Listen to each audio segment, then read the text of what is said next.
All righty. Meeting is called to order. Please rise to the table for the flag salute. I pledge allegiance to the flag of the United States and to the republic for which it stands, one nation under God, indivisible, with liberty and justice for all.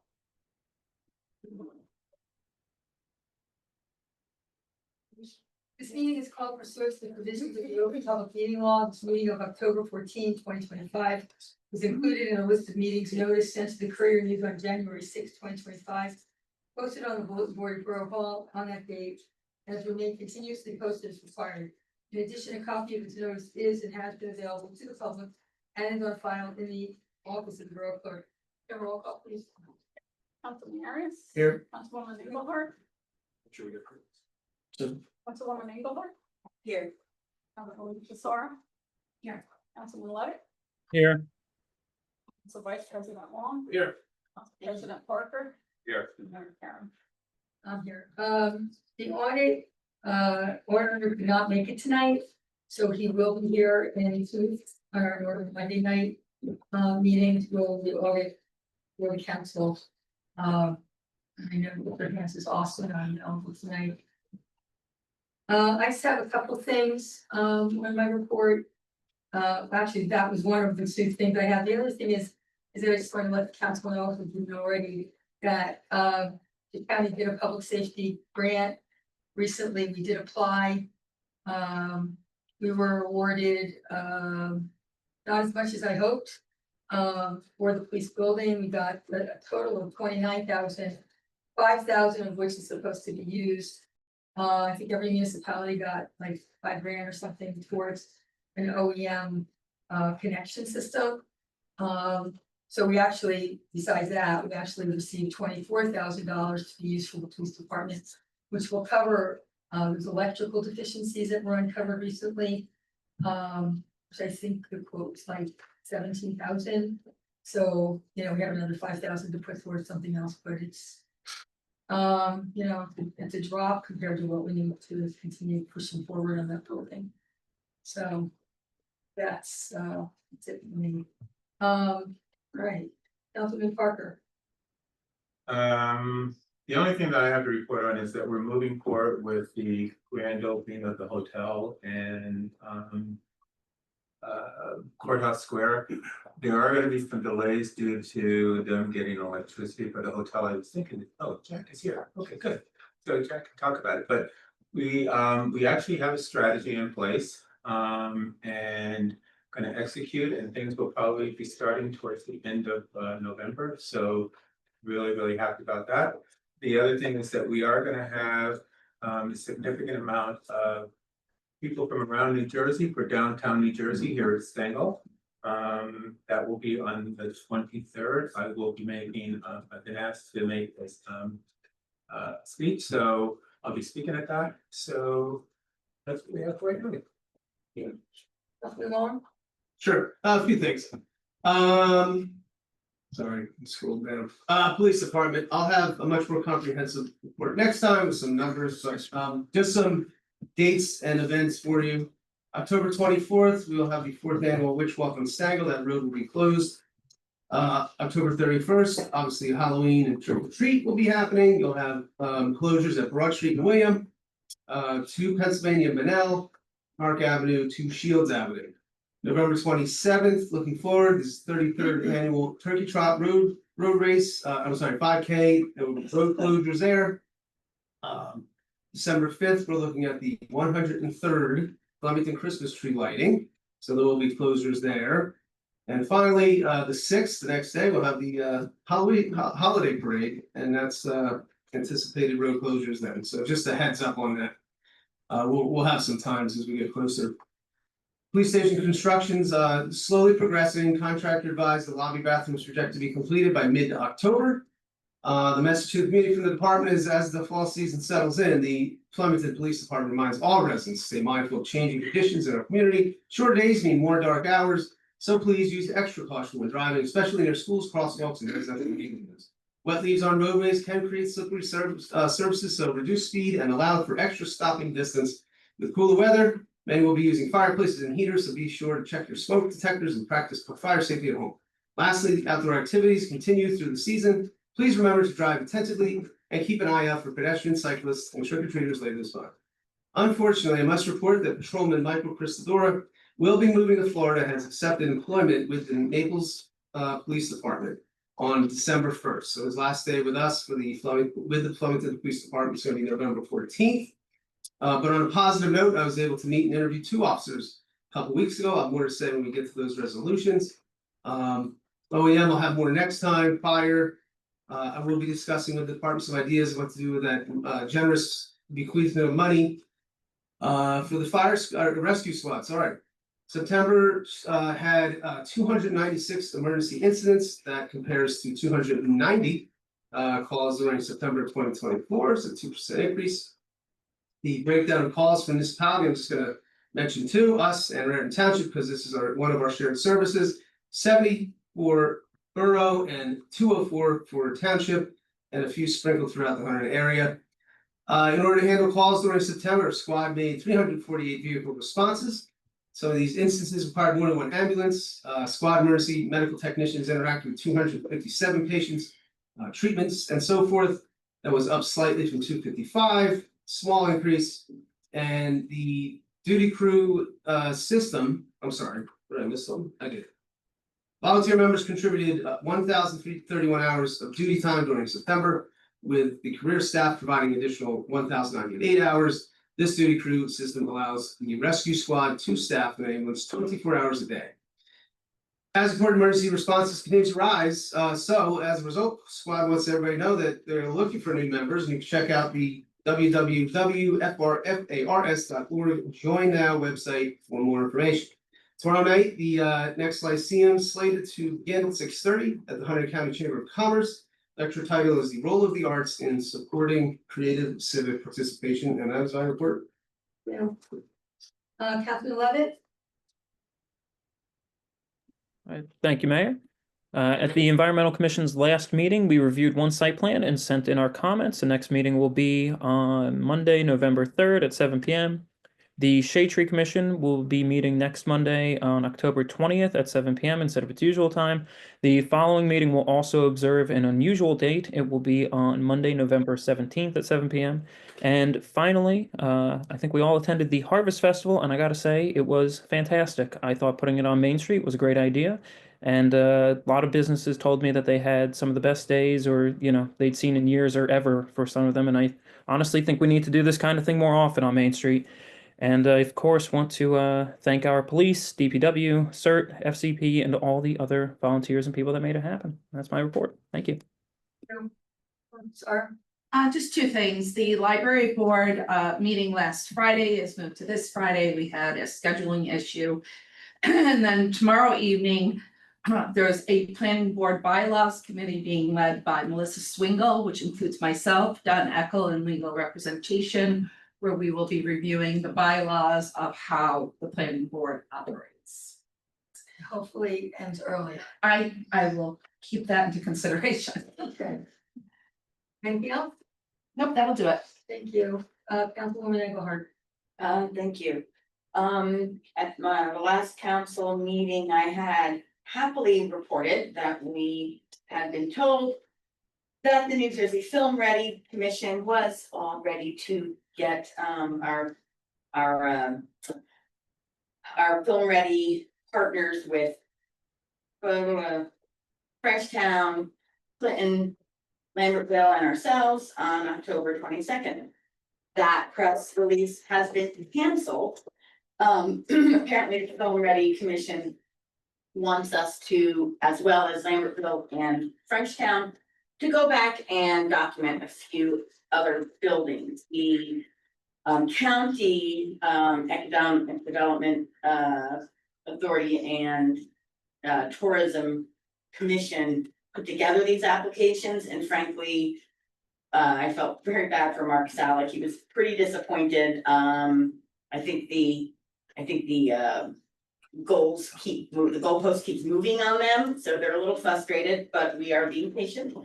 And whatever the commission wants us to do, we will be updating the ordinance if needed, and providing them some additional photographs of a couple of buildings in town, and anything else they need. I think, So- I think it came down to Borough Hall, they need a lot more papers at Borough Hall. And the post office And the was post done with office, them, because yeah. they wanted to know if the post office was, accessible, would be film ready. But it's not just us, the mayor of Lambertville was very disappointed, and we didn't hear from Frenchtown, but I'm sure they are the same. So we will get it done and we'll have our little Hollywood fun on Main Street another day. So animal control, there's always some fun wild animals that we find here.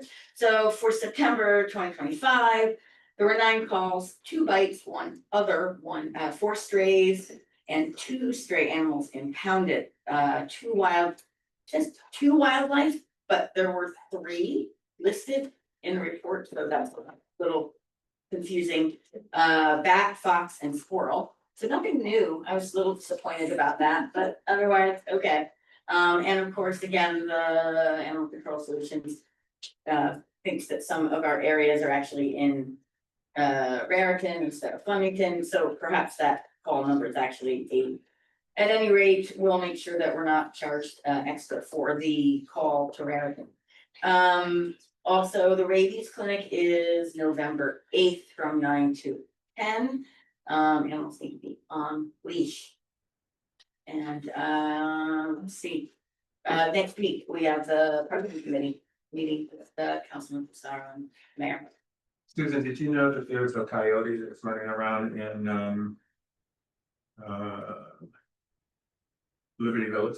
I've seen them before around town, but Yeah, they're, he's not on the reports. Yeah, It's not yet. he seems, yeah, but he seems to be getting closer and closer, and he's kind of gated through the fences, but he seems to be, I was there with Kane the other day, and we saw him, and he's coming closer in, so just to let them know to be aware of that. I'd be happy to, we've seen them around Yeah. a year past, so Yeah, not We surprised. see the deer over on that side of town, so there's lots of deer, coyote. Anything else? No, that's it. Thank you, Councilman Ryan. All right, so I got 2 things tonight. So for Saturday, at the Senator Fleming House, we did pumpkin carving, and that was a success. You know, there was a bit of rain, a little chilly, but Kelly actually brought out some squash soups. I think that warmed up everybody up a little bit. There's also pumpkin pie out there, and yeah, it was really cool, really nice. It was a great time. I believe all the kids had fun. They had their own little mini pumpkins, and then they also had their big pumpkins. So yeah, it was a great time. And then the second thing, I think it's probably gonna be excited for my friends at the HPC. So it'll be exciting. It's exciting tonight because we're gonna be announcing an introduction to an ordinance amending the historic preservation ordinance. And I think we'll talk about that later tonight. So I want to spoil anything for that. Get to that later tonight. And yeah, that's about it for me. Thank you. Thank you. Okay, your public comment section number 1, if you have any comments for the public, if you're online, please raise your hand. If you're not, step up to the microphone 1 at a time. Please try to keep your comments down to 3 minutes. And if you're here to talk on either of the public hearings, on dumpsters or film ready, you need to wait till the public hearings, otherwise your comments will not be taken to the record. Hello, Hi. Erin Giffen, 9 Highland Avenue, Oh, Flemington. yes, thank you. I also need your address for the name Yeah. of the record. Thank- And for full disclosure, those who don't know, I'm chair of the planning board, where I've been a member for 7 years. So when we close Susan, Todd, and most of you on the dais for at least a year as you move through. I may not be the longest serving planning board chair we've ever had, but to borrow council person Parker's phrase, I'm a change agent. I too believe it's healthy to have a change in personnel and leadership to bring new ideas and ways of working to the fore. A change is as good as a rest, so they say. I wasn't able to attend the last meeting, but I watched the whole recording and listened to the comments from both the public and the council regarding the zoning. And I must say there was a lot of reasoned and impassioned statements, but also a few misunderstandings and mischaracterizations that I feel I'm well placed to address, if you'll indulge me. I've worked to implement change since becoming chair. In my professional life, I'm results, not process driven. So when I recognised that we were facing increased appeals of zoning denials, causing increased cost, stress and confusion for new businesses, I sought to understand our problem and amend the process. The change in zoning officer had brought to light the antiquated state of our ordinances, And I want to be clear, Mr. Rinaldi was doing the job we were paying him to do. But his implementation of our ordinances brought to light issues that could have been addressed over the last 15 or 20 years or so. And so we proposed removal of the SIC codes and worked on new definitions that reflect modern business practices and needs and introduced them in our proposed ordinance.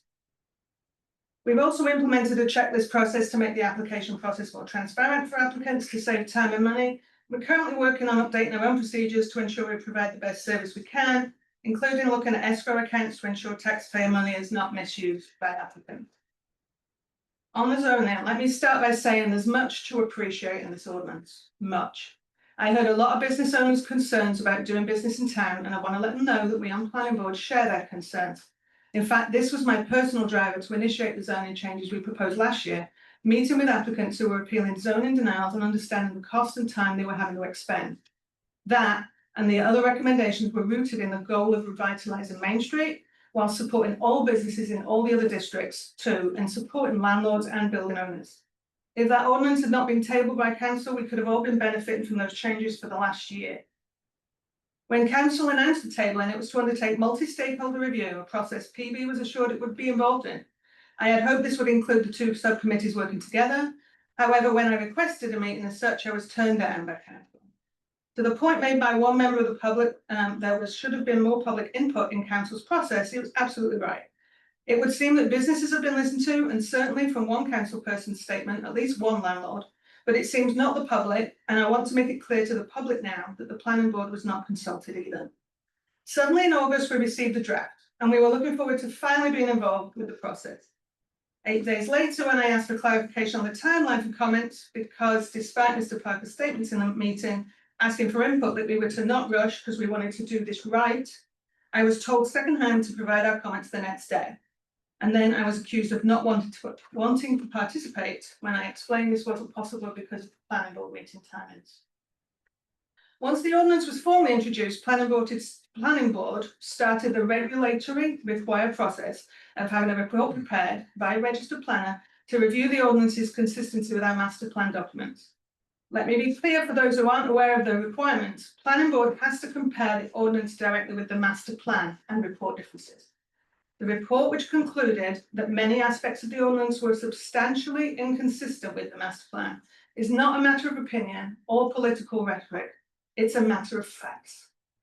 I heard here from the previous chair that a report stating something is substantially inconsistent means we just didn't think about it at master plan stage.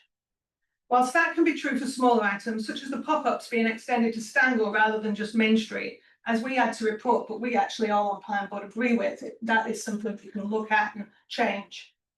To suggest that the level of inconsistency of this current ordinance is trivial is a very misleading understatement. Those of you who have served on PD may not have encountered one of these reviews. We don't do them that often. But when we do, the most I've ever seen us say is that something is not substantially inconsistent. We always talk about these words confusing, but it references that it's one step above perfect. One or two small items are not consistent, but the overall document is. Again, let me reiterate, these facts were prepared by our planner. It's not opinion, it's fact. None of our professionals have ever seen a report from planning board have to use such strong language as substantially inconsistent. It usually triggers a pause in the process because it's highly unusual for council to move ahead with an ordinance of this level and consistency. It suggests more review and discussion, perhaps even a master plan change if appropriate. The items we really want to see reviewed in more detail are the bulk variances, addition of housing, and the change in the setback limits. For those who don't know, in order to help support Main Street business, we have an ordinance that removes minimum parking requirements. In this ordinance, that allowed T-Bris to occupy their new space despite the limitations there, for instance. It's all good stuff, but in conjunction with this ordinance, there's possible unintended consequences that could be detrimental and should be studied. I've heard much misunderstanding about our concerns that amending bulk standards and setbacks need to be carefully addressed to consider all unintended consequences. I heard that we are fear-mongering. One speaker say that the bad consequences suggested won't happen anyway, and one council member suggesting we can just change it later if it doesn't work. Well, then why are we even including something in an ordinance that won't happen or will change again soon? Why not just leave it out now? This veto gives the council the opportunity to listen to the weight of concern and objection to those changes, while allowing the rest of the positive items to be enacted. I've heard that landlords and businesses need these bulk standards, But what an insult to the responsible landlords and building owners who've managed to create amazing spaces for their tenants within our rules. Why aren't we enacting property maintenance ordinances rather than changing the ordinance like this? And you did it. In concluding, I'm really sorry. In concluding, I'd like to just be given a few extra minutes because of my role, I really appreciate it. In concluding, I want to come back to the role of master plan in this process. It's a document meant to encapsulate the goals and objectives. It's created through lengthy public hearings on a regular basis. Both it and the planning board are meant to act as checks and balances in our system to ensure while change is implemented, it's done through a measured process, with council and planning board working together. Considering we've been accused of not being business friendly, I do hope I've dispelled for most of you. Do you think it's a good look for council for our town to be openly hostile to the planning board and to actively seek to undermine the recommendations? Why rush to implement the contentious and inconsistent parts of this ordinance? Do you think it's a good look for businesses or investors to know that you'll ignore the master plan? Do you think it's a good business environment to take the unprecedented step of continuing forward with an ordinance that is reported as substantially inconsistent? I would ask, what legal advice did you take before making this unprecedented move to put the borough at risk of a lawsuit? As someone who's here for the long haul, we're here in our forever home. I implore you to all listen to the residents who elected you, the professionals and your planning board who want to work forever together. So we've listened to you have a 30-minute talk before. I think I can have a couple of more minutes. Your planning board who want to work together with you for the good of all stakeholders in our wonderful town and support the veto to allow through the great part of the ordinance and reassess the items under concern. Thank you. Apologies for taking a few extra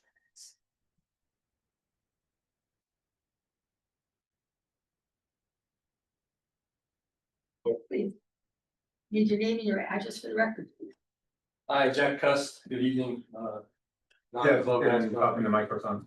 Again, I'm asking for 3 minutes if possible. I'm good, I'll be. Okay, and your address, please. Good evening, Jack Cuss, 9 Clubhouse Drive, Reddington Township. Yep. Developer of Courthouse Square. I'm here this evening to give everyone a positive update on Courthouse. I want everybody to know how well the progress is going. First of all, I want to thank all the borough officials who have helped us really move the project along. I mean, it's the police department and Department of Public Works. Everybody's been very helpful, and you know there's a lot of activity on Main Street, and we're moving in the right direction. Just to give everyone an update, we have an intended opening of December 18th, but as Tony mentioned previously, we've had a setback getting the power connected. We do have some of it connected. We don't have all of it connected. It's been a delay of about 30 to 45 days. So that date is really still fluid and up in the air. We're doing our best to hit it. If you're around Main Street, you see that we're working 7 days a week to try to make that happen. So it's all best efforts to try to hit that date. As far as where everything is, if you're familiar with Courthouse Square, there's a north residential building and a south residential building. The north residential building is scheduled to start leasing in November. It's just about 100% complete, subject to the utility issue. The new part of the hotel is almost completely finished. And again, that's subject to the utility issue. The older hotel, the original Union Hotel, is going to be beautiful inside. The top 3 floors are almost finished. The hotel lobby floor is the last floor to be completed. And I think everyone's really going to enjoy seeing it when they see the finished product. Our goal is to really have the entire exterior of the property completed before the holidays so that it'll complete. Whether we're open or not remains to be seen. But we want to have the scaffolding off. We want to have it set up, and hopefully even before the parade, so that it really gives a nice impact to the town. The south building will be finished in the first quarter of 2026. But we're really on track. I think everybody's gonna like what they see. We tried to preserve the 3 main buildings as best we could, and I think you'll really like them when you see how they come out. And that's really the purpose of me coming here tonight. It's just to give everyone an update and let you know what's happening. So we're excited about it and we're looking forward to it. So you think that during the parade, people can stand on the steps? I'm like they used hoping, to and watch? I'm hoping that, I'm hoping that we can walk in the courtyard and, we just have to get a lot done, so we're excited about it. So, again, thank you for your time. Thank you. Thanks, Doc. Yeah, anybody else from the public?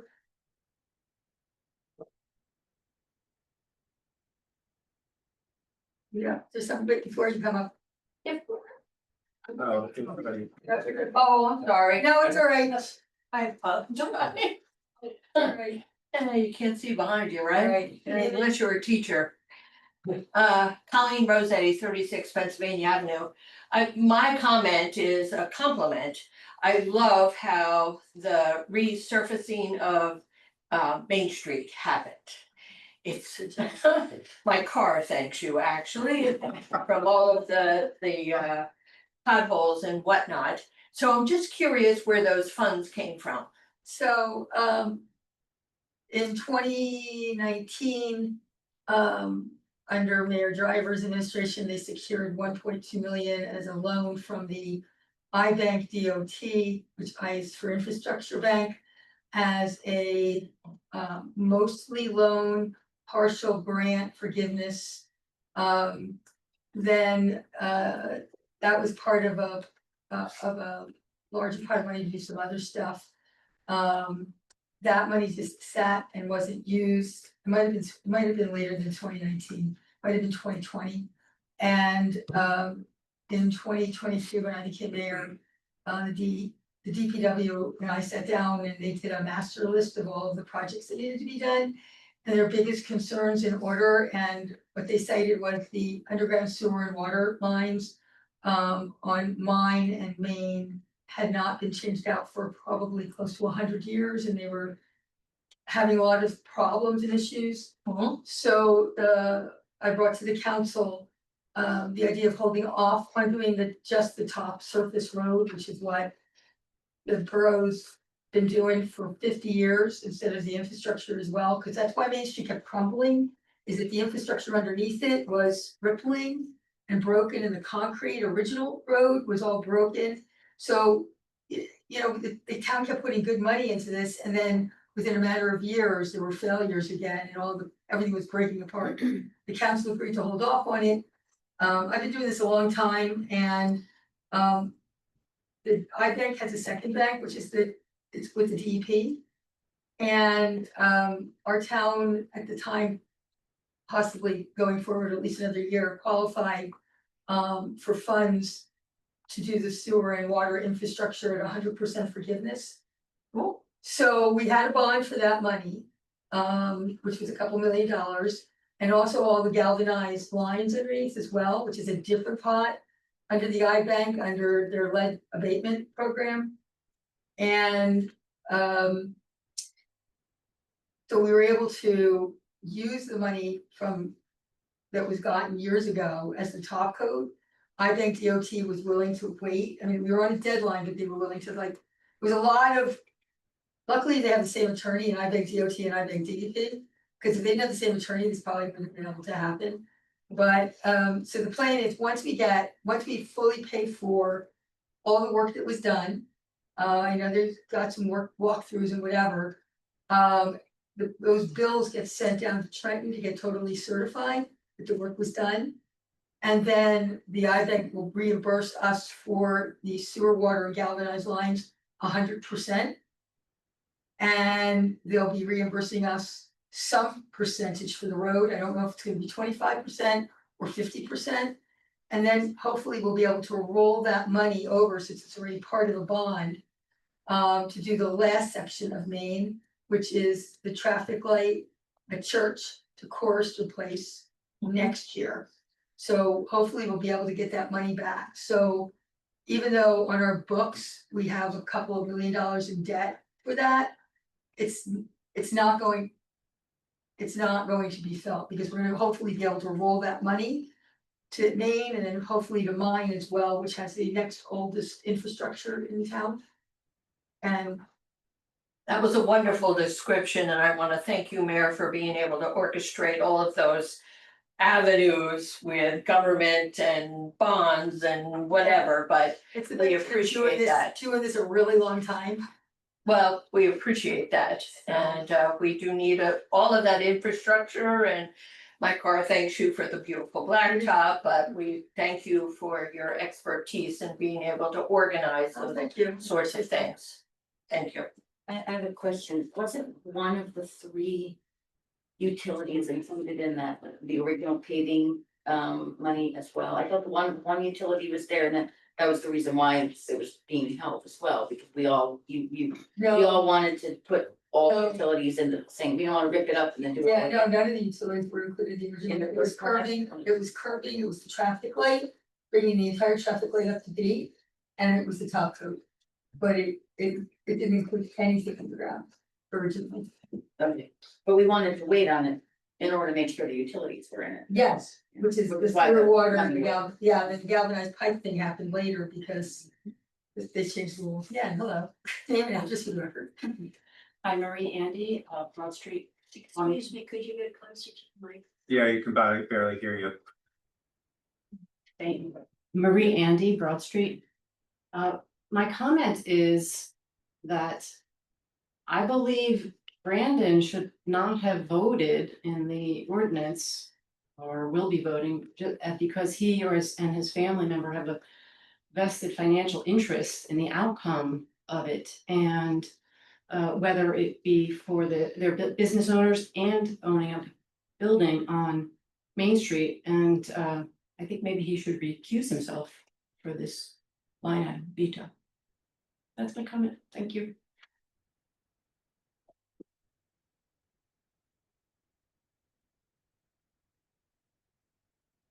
Really awful.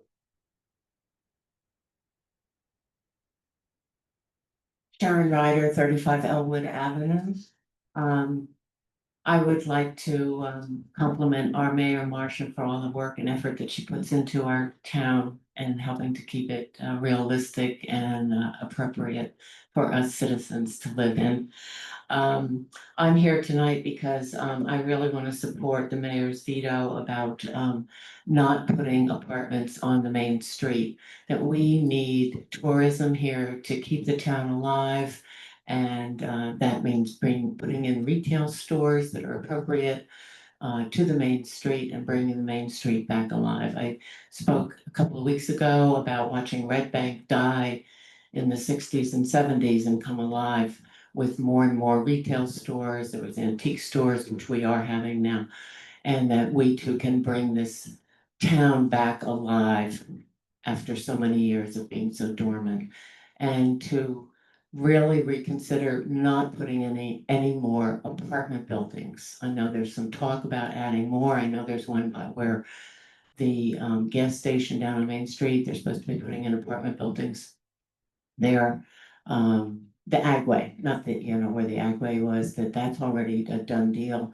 But if you, there's some conversations about putting apartments behind the area where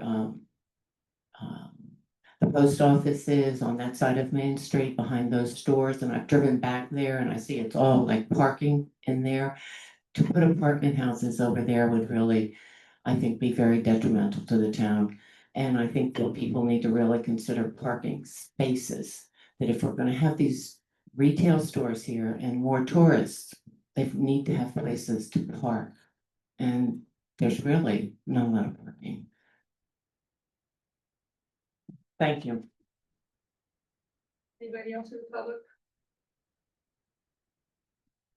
Hands up. Yeah, one person. Yeah, we'll do. Something.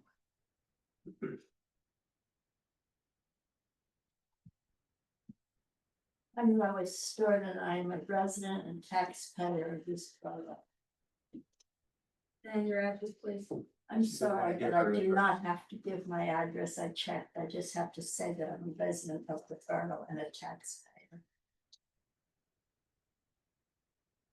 I'm disappointed in the poor decision that 4 members of this governing body made when they voted to adopt ordinance 2025-21 as presented on September 29th. I hope the second chance that you're being given tonight will result in a different and better outcome. Many of the changes permitted by this ordinance are not only inconsistent with the borough master plan, you heard the planning board chair speak, and certainly her reference to substantial inconsistencies should have some bearing on your decision. But not only is it not consistent with that plan, but more importantly, it's not in the best interest of this community. And in my opinion, and in the opinion of several other people that I've spoken with, it will not result in a more vibrant Main Street. And if that's our goal, we're on the wrong track. You were elected to represent the citizens of this borough, not to inflict your personal preferences and desires on us. At the September 29th meeting, many of those present in this room expressed concerns and asked for a pause or a rewrite, other such words requesting that changes be made, but the four of you ignored their concerns and requests. I'm appreciative of Mayor Caro's continuing efforts to get this right. Please accept the veto of certain parts of this ordinance so that we can move forward on a more vibrant downtown, which is what we all say we want. Sometimes I wonder. The issues are all given in the mayor's letter to the borough clerk. And I believe you each, I inquired, I believe you each have a copy of that letter. So I hope you will reread it before you vote. The parking problems, current and to come, with the completion of another 660 dwelling units that are already approved, 660 approved for this little 1.1 mile square borough. It's just unacceptable. Our infrastructure cannot accommodate the increase in traffic that will be brought by people who come here to live in these 660 dwelling units. An elimination of any parking is pure nonsense. You heard the previous lady talk about the area behind the shops down by the post office. People park there all the time to go to that restaurant and to go to the post office. Sure, the post office has their own place, but it's not adequate. Elimination is just nonsense. People just don't go where parking is not conveniently located. They might go once, but they won't come back. Certainly, rear delivery has been an improvement. How will this be able to continue if new dwelling units are permitted to the rear of the Main Street properties? We do not need more dwelling units on Main Street, or as far as I'm concerned, anywhere else in this borough. Look carefully at paragraph 4 of Mayor Caro's letter, where statistics given by the borough tax assessor are shared. Most current residents of this community do not want to live in that type of environment. And any conversion of office and rental space on the first floor of Main Street properties into living units will not contribute to a more vibrant downtown. We need more green, pervious areas to combat climate change and help this borough improve the quality of life here. Flemington is already a heat island. Let's not make it worse. Rome was not built in a day, and changes to our downtown zoning do not have to result in monumental change to our Main Street area all at once. So why not wait, as the planning board has suggested, and as the mayor has suggested, and other people have suggested, why not wait until the impact of the already approved increase in dwelling units is known and then take further action if at that time it's needed. I ask that you use common sense and good judgment and relook at this ordinance. And my last request is that when you speak, would you use the microphone so I don't have to keep calling out, use the microphone, use the microphone. Person online. Wait, hold on, we're gonna do.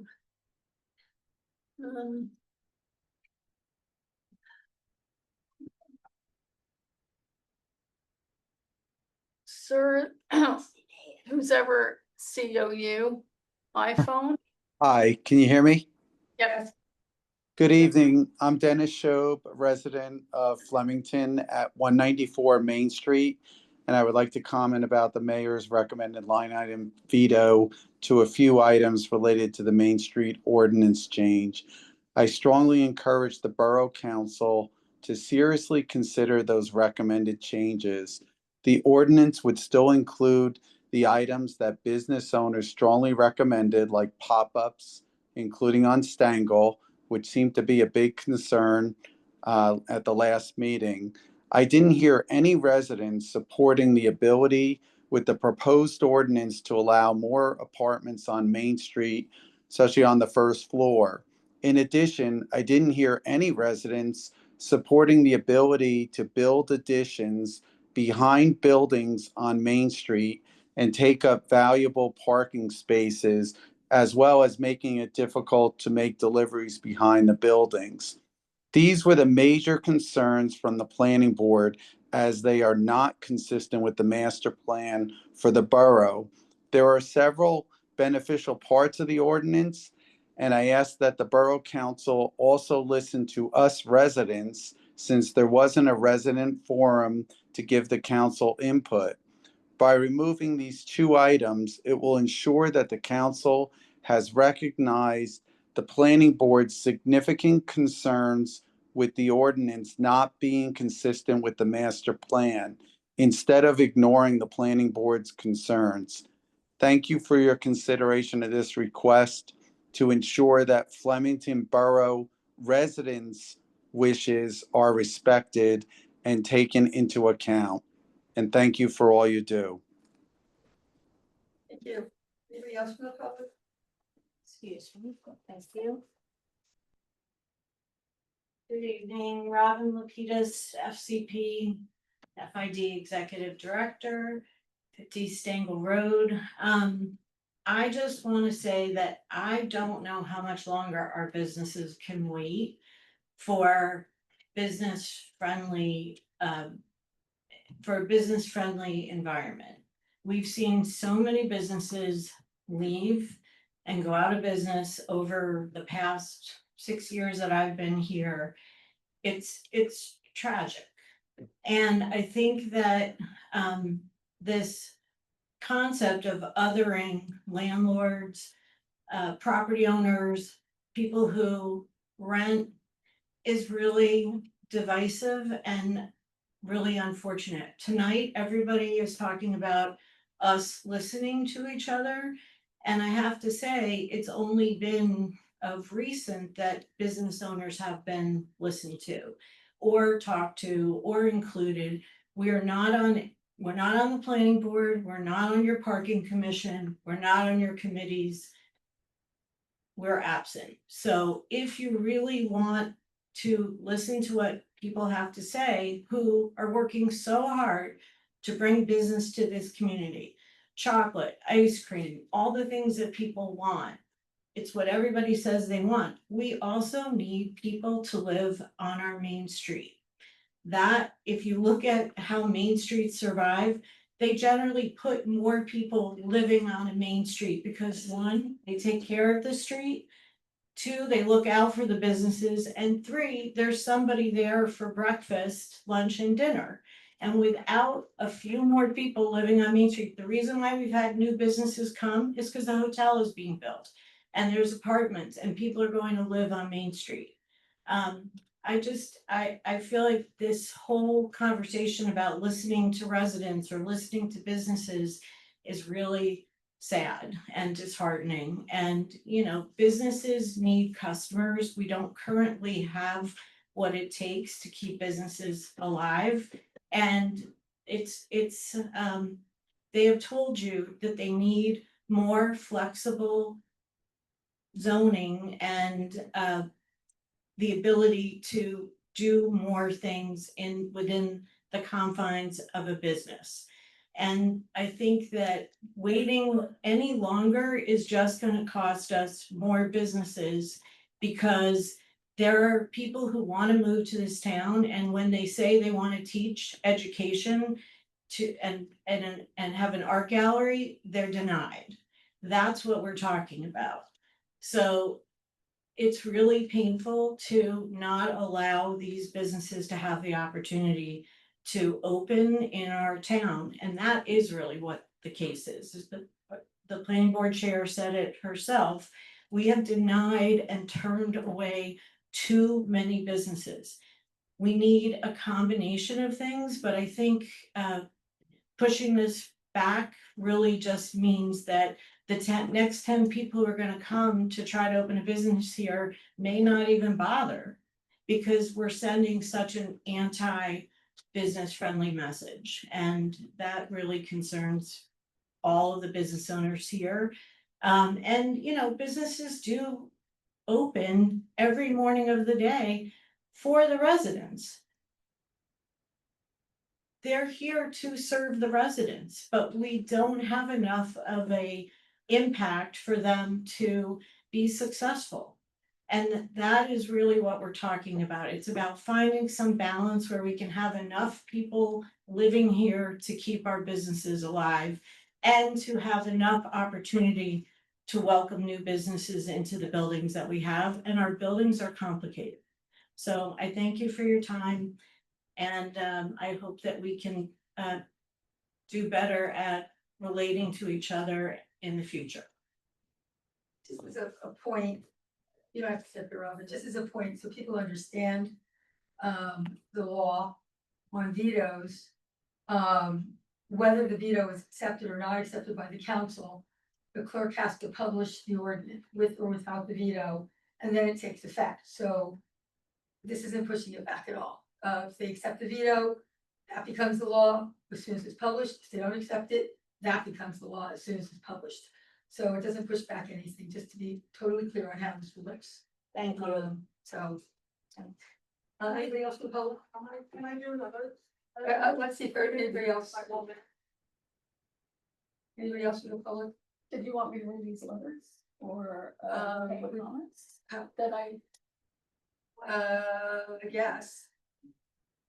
I don't know. I mean, were they for us? We Because received, read them. Yeah, So so want to just reference them for the record, Carla, who wrote them and what? Eric, Would you use the microphone, please? Eric Bliss. He sent me a public comment. What address? Maple Avenue, Melissa. Carla, it's hard to hear you, I'm sorry. And that, It doesn't go any further. Okay. And I sing it down. And the other one. and that was asking the council to uphold my veto. Yep. Uh-huh. Yep.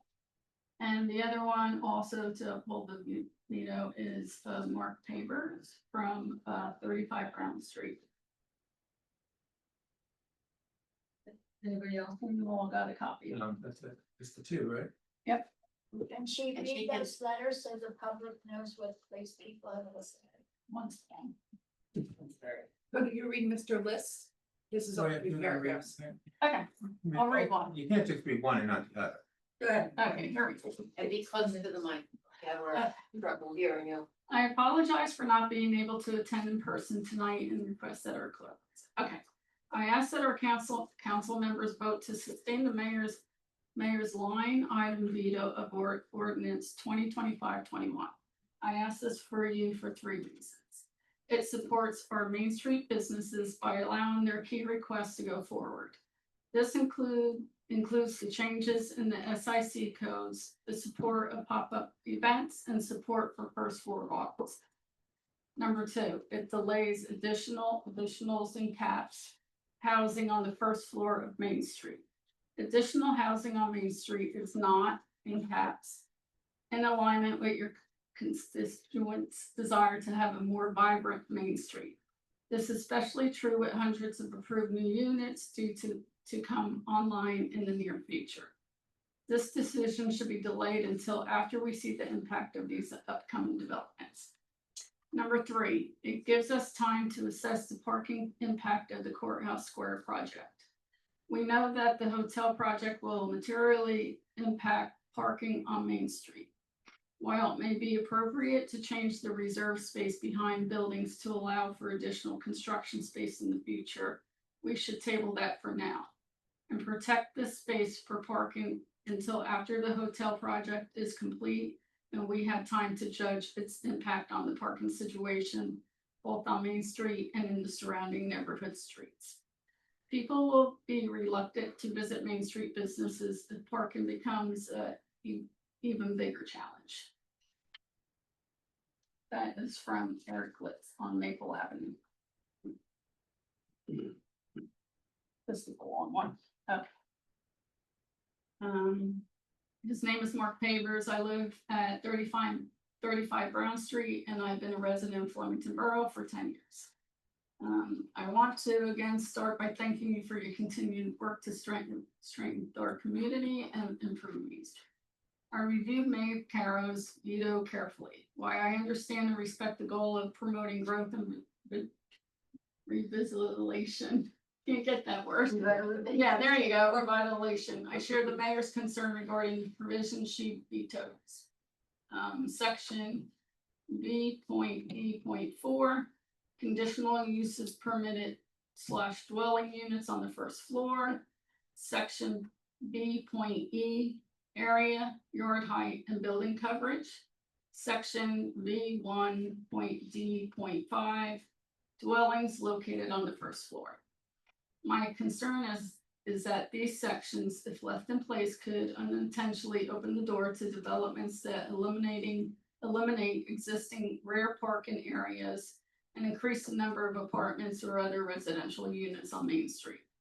I fully understand the desire to encourage investment and activity downtown, and I think many parts of this ordinance do that well, such as the inclusion of pop-ups.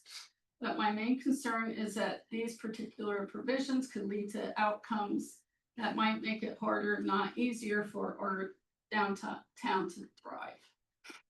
The rear setback changes have the potential to allow building expansions into areas currently used for parking. I understand that many of you believe this ordinance is necessary now to support growth and give businesses flexibility needed for economic development. But I respectfully suggest that parking is economic development.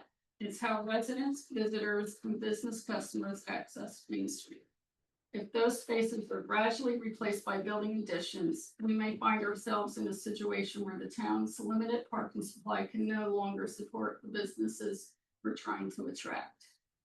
As a resident in town, I can envision wanting to swing by a store on Main Street to pick something up and deciding against it because I don't want to deal with the parking. If I'm thinking this, I can imagine someone coming from a distance being even less likely to travel or to visit.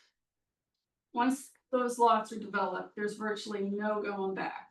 It's highly unlikely any property owner is going to tear down a building later to restore parking. It's simply not financially viable. That's why this is so important to get this right the first time. I don't want to overstate what might happen, but I do think it's reasonable to be concerned that removing parking, especially before we see how 500 new apartments, including 400 on Main Street, will affect demand. This could create new challenges for businesses, residents, and visitors alike. The mayor's letter highlighted that parking is a critical resource for businesses already in existence, and that losing more of it could make Flemington less attractive as a place to live, work, or visit. I share that concern deeply. I also appreciate that many of you believe this ordinance is necessary now to keep momentum going. I respect that perspective, and I believe removing or amending these particular sections, The ones dealing with rear setbacks and first floor dwellings would ensure that our growth remains balanced and consistent with many residents have shared. I'm not here to oppose development. I'm here to ask for thoughtful development. By removing section B.D.4, B.E, and B.I.D.5, as the mayor recommended, the council can retain the positive forward-looking parts of this ordinance that support businesses while reducing the risk of unintended long-term impacts on parking and Main Street's brutality. In my view, the approach represents responsible planning and responsive leadership, one that reflects both the council's vision and the community's goals. Thank you for your time and for your continued commitment to doing what's best for Flemington. Anybody else in the public? Thanks. I just have a short comment. May I do that, even though I spoke once? Sure. Yes. Colleen Rossetti, Flemington resident. I was unaware of the issue of, what do you call it? When you have a dual, when you have a business. Conflict of interest, thank you. I was totally unaware of that. So who is it on council that has a conflict of interest with a business on Main Street? I proposed that it was Brandon, because he and his family own Vivo, Mexico, and they own the building as well. Okay, So so that's the interest in the outcome. I think that has to be considered with this vote. If you have a building within this realm that's being voted upon, that being reclused from the vote is a strong point to be made that you could have financial advantages in your vote. So I ask that you consider that this person be reclused from. Only Councilman Arias has the power to make the decision that he is recused. Okay, so I ask you to consider that, because you are on Main Street, you own a business, you own a building there. And so there is a conflict of But interest he's in also that a you resident, should. but he's also a resident of this town. Mhm. He's a resident of the borough. Just I as understand many, that. just as many business owners, there are several business owners that are residents of the town. I'm just saying Correct, that. but on council, and so Allowed to vote. Okay, but I think you I'm have not to gonna get into consider it. that. That's fine, thank you. You should, in all good faith, consider that before you make your vote.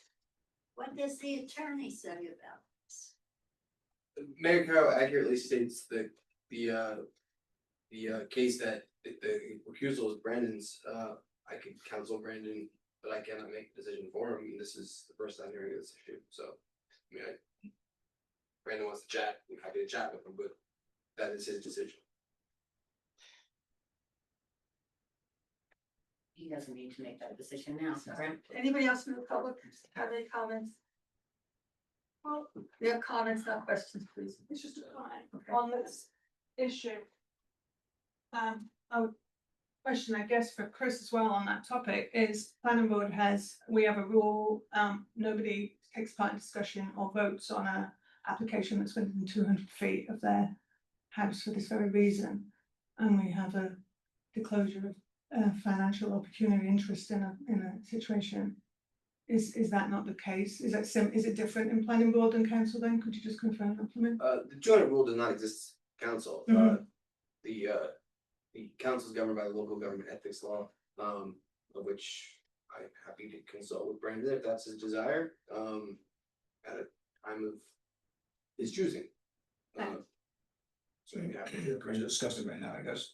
what was that? I'd rather not today. Yeah. And move that. Yeah. No. Anybody else from the public have any comments? Okay, seeing none, thank you so much. Again, it was Councilman Long last meeting said, it was, for whatever reason, it's good to see so many people coming out. There will be another public comment period at the end of this meeting if you choose to stay that long. We don't have any minutes to approve. We're gonna get quickly through the rest of this before we get to resolution section, I think. For the consent agenda, Resolution 2025-163, resolution authorizing the street closures for the fourth annual Spang on Witch Walk on October 24, 2025. Resolution 2025-164, resolution authorizing the street closures for Halloween trick or treat on October 31st, 2025. Resolution 2025-165, resolution authorizing turkey trot street closures November 27, 2025. Resolution 2025-166, resolution authorizing the closure of certain streets for the 103rd Flemington Christmas tree lighting on December 5, 2025. Resolution 2025-167, resolution authorizing the closure of certain streets for the holiday parade on December 6, 2025. Resolution 2025-168, resolution authorizing a contract with Carrega I think it's Carriega, I think there's an E missing in there, Landscaping LLC to abate public safety hazards at 110 Broad Street, Block 39, Lot 2, and authorizing the tax collector to lien the property. Resolution 2025-169, resolution authorizing the release of $250 road opening bond to Dina Klein. Does anybody want anything removed off the consent agenda for separate vote? Seeing none, can I have a motion, please? Oh, move. Is there a second, please? First, a second. Roll call, please. Councilman Nares. Yes. Councilwoman Engelhardt. Yes. Councilwoman Fasara. Yes. Councilman Levitt. Yes. Council Vice President Long. Yes. And Council President Parker. Yes. Thank you. We have two ordinances. Sorry, one ordinance, two ordinances for introduction. Ordinance 2025-26, bond ordinance amending in part bond ordinance number 2020-18 adopted on December 14, 2020, as amended by bond ordinance number 2021-4 adopted on March 8th, 2021, providing for various roadway improvements for the borough of Flemington in order to increase the appropriation therefore by $173,500, representing a grant received from the state of New Jersey Department of Transportation for a total appropriation of $1,928,628, and to amend the purpose thereof, authorized in and by the borough of Flemington in the county of Hunterdon, New Jersey. This is really a cleanup on ordinance to catch up a bunch of old ordinances that weren't necessarily done correctly. Can I have a motion, please, to introduce? So move. Is there a second? Fasara, second. Roll call, please. Councilman Nares. Yes. Councilwoman Engelhardt. Yes. Councilwoman Fasara. Yes. Councilman Levitt. Yes. Council Vice President Long. Yes. And Council President Parker. Yes. Hearing scheduled, I think it's October 27th, is that correct, Carla? Yes. Okay, October 27th is the hearing. And then ordinance 2025-27, an ordinance amending the historic preservation ordinance of the borough of Flemington to comply with the requirements of the Certified Local Government CLG program. Can I have a motion to introduce, please? I just went to this. Is there a second? Parker, second. Roll call, please. Councilman Nares. Yes. Councilwoman Engelhardt. Yes. Councilwoman Fasara. Yes. Councilman Levitt. Yes. Council Vice President Long. Yes. And Council President Parker. Yes. Same as that. Thank you. Public hearing scheduled for October 27th. We have two public hearings. Ordinance, Well, actually, my film is scratched. oh, that's right. Yeah. Then one is tabled, Table. we have a date. No, No. no, it's Okay, gonna be so sometime in it'll- November or December. Okay. For what? We better, The we ordinance better will put- be put tabled, film. I don't know how we do that if we don't have a date certain. Wait, what are we? The public hearing, well, we can do the public hearing. There's no reason why we can't do the public hearing. As long as there's no Well, if changes. there's changes to Yeah. it, there's gonna be To the changes. ordinance itself, I think so. Yeah, they said there think might so. but it has to be all There's reintroduced. I Right. think so. All right, so this is gonna get tabled indefinitely. Yeah. It's Which for ordinance? reintroduction. Ordinance 2025-25 will be tabled indefinitely, or it'll have to be, Yeah, Right. and they made a lot of red lines, and we're waiting for the. they're red lines. actually in the ordinance. That's actually in the Yeah. ordinance, but they Okay. made a lot of red lines, and so we're waiting for the red Okay, lines. So we're gonna have to introduce all Yeah, over we're again. gonna Yeah. have to introduce, start all over again. Okay, that's fine. Thank Remember, you. this one is just a very narrow. That's what I thought. It's a very narrow limit to comply with the chiefs. The proper ordinance has been amended. Yeah, we already did the main ordinance. This is the like accessory The ordinance. chiefs had given us copies after. My council- concern is that whatever changes the state wants us to do may affect this. Okay, So That's right. it just doesn't make sense to do it That's what twice. that's what the email alluded to, is state making some changes. Okay. 'Cause So, I mean, any way you wanna do it, it's fine. Hearing and then. So any way you wanna do it, it's Well, fine, we're I doing guess if you do it, dumpsters. we just amend it. 23. I know, I just. Yeah. I mean, I'm saying, if there's not gonna be any significant changes, we could do the public hearing. But May I suggest, since we know there's gonna be changes on Let's the table original it one, why indefinitely. don't we just do them both at the same time? table indefinitely, that's fine. All right, ordinance 2025-23, An ordinance amending chapter 4 licensing of the municipal code of the Borough of Flemington to create a new section 4-18 entitled dumpsters. The hearing is now open to the public. Anybody wishing, I'm sorry, can I have a motion to open to the public? I'll move. Is there a second? Sorry, second. All in favor? Aye. This hearing is now open to the public. Anybody wishing to speak on this ordinance? You can come forward to the microphone. I can briefly just tell you, this is at the request of both the DPW superintendent and the chief of police. We've had an inordinate number of dumpsters in town just being left. And the parking committee. And the parking committee, but they've just been sitting in the street and not collected after the construction has been done. So this ordinance basically requires people to get a permit through a construction permit at no extra cost, or a permit from the chief of police, again, no cost, for 30 days with a 30-day renewal. After that, there will be fines. So you can have a dumpster in the street for up to 60 days to do whatever work you need, but then it's gotta go. If it's in your own driveway, it's indefinite. You don't need a permit at all. You can keep it in your own driveway indefinitely. So, anybody wishing to address this, please come to the microphone, state your name and address for the record, please. Beth Berger, Broad Street. I just want to say amen and about time. Thank you. You're welcome. Thank you. Anybody else? All right, can I have a motion to close the public hearing to the public? I'll move. Is there a second? Engel Reynolds second. Roll call, I'm sorry, all in favor? Aye. Can I have a motion to adopt? I'll move. Is there a second? Engel Reynolds second. Any discussion? Roll call, please. Councilman Arias? Yes. Councilwoman Engelhardt? Yes. Councilwoman Fasari? Yes. Councilman Levitt? Yes. Council Vice President Long? Yes. And Council President Parker? Yes. On the regular agenda, resolution 2025-170, resolution formally designating Heidi Heish as a full-time employee of the Flemington Public Library. Can I have a motion, please? Sorry, move. Is there a second? Engel Reynolds second. Any discussion? Roll call, please. Councilman Arias? Yes. Councilwoman Engelhardt? Yes. Councilwoman Fasari? Yes. Councilman Levitt? Yes. Council Vice President Long? Yes. And Council President Parker? Yes. Thank you. Resolution 2025-171, resolution appointing Tracy Lyons as a part-time temporary finance administrator at the Flemington Public Library. Can I have a motion, please? Sorry, I'll move. Is there a second? Engel Reynolds second. Any discussion? Can I just ask a question? What does it mean temporary finance administrator? Are you looking for a permanent and this is just a person filling in? No, this is literally temporary part-time finance administrator. So it's for a period of time? She's just cleaning things up. Yeah, she's cleaning things up. This is our forensic accountant, who's been Oh, doing all the Alright. in-depth work to get it. cleaned Okay, up. thanks. Councilman Arias? Yes. Councilwoman Engelhardt? Yes. Councilwoman Fasari? Yes. Councilman Levitt? Yes. Council Vice President Long? Yes. And Council President Parker? Yes.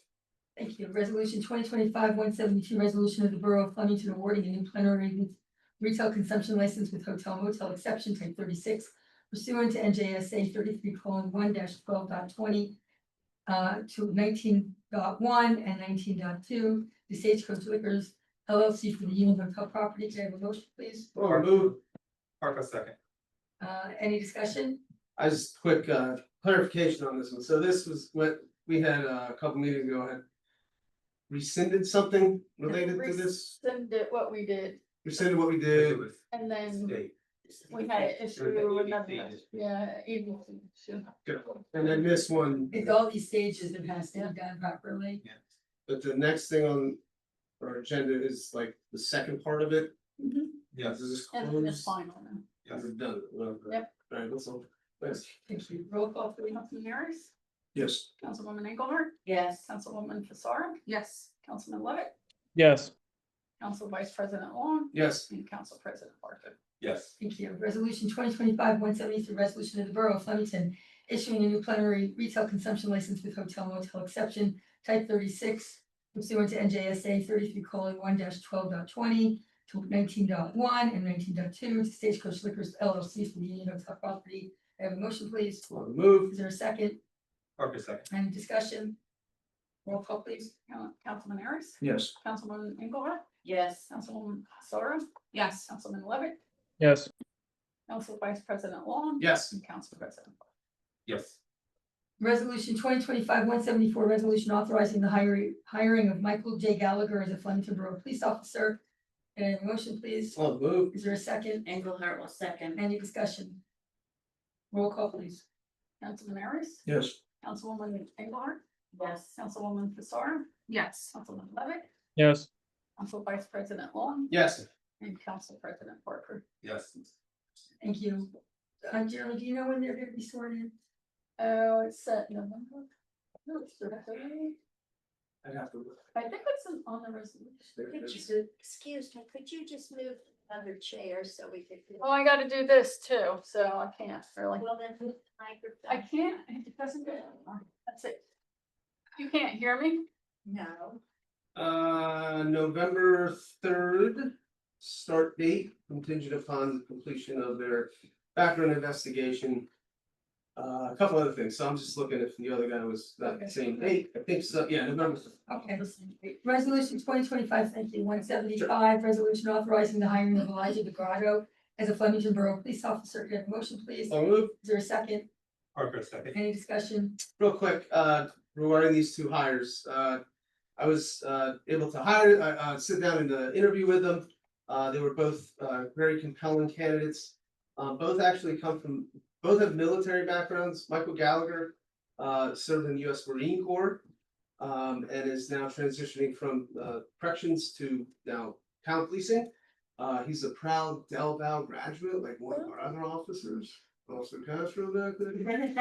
So yeah, we're getting a 100 county grown officer, and Elijah DeGrotto is a very compelling character. He's originally a West Coast guy. He did a lot of touring with the Army, and I think one of the things I noted about him in the interview was he's gonna bring a West Coast sort of attitude to the police department. So I look forward to it. That's it. Do you have any further When questions? we have hurricanes, he'll be surfing the streets. It'll be all right. Yeah, circle them. Okay.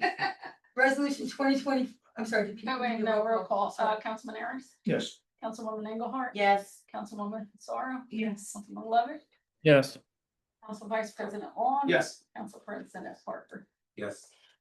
Thank you. Resolution 2025-176, resolution approving Gregory Zitko's accumulated leave. Paid leave. Is Long move. there a second?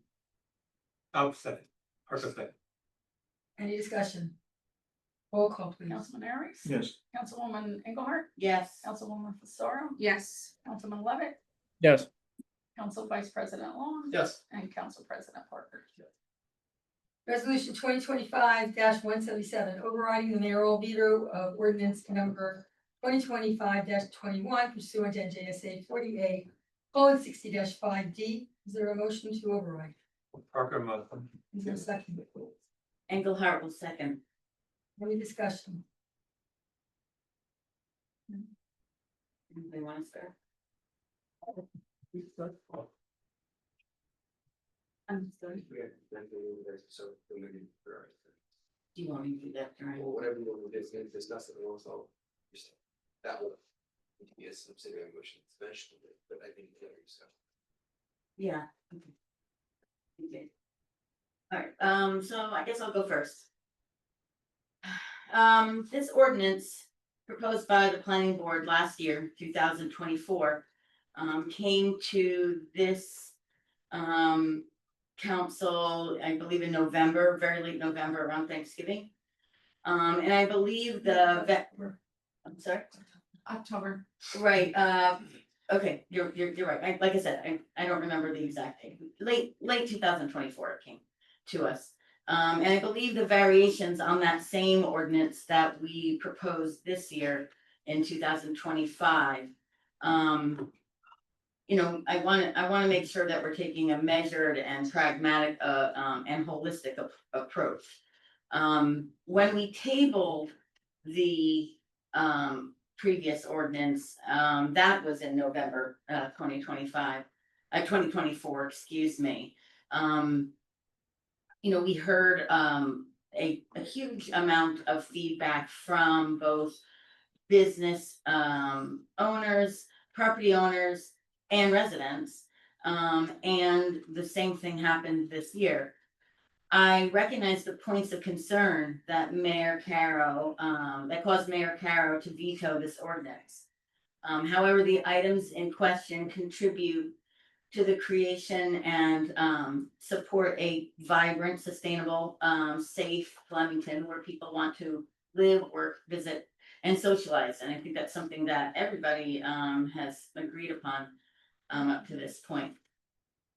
The ordinance is basically 90% beneficial to businesses and residents, and 10%, frankly, an unnecessary distraction fed by the simple confusion that is the nature of a zoning ordinance.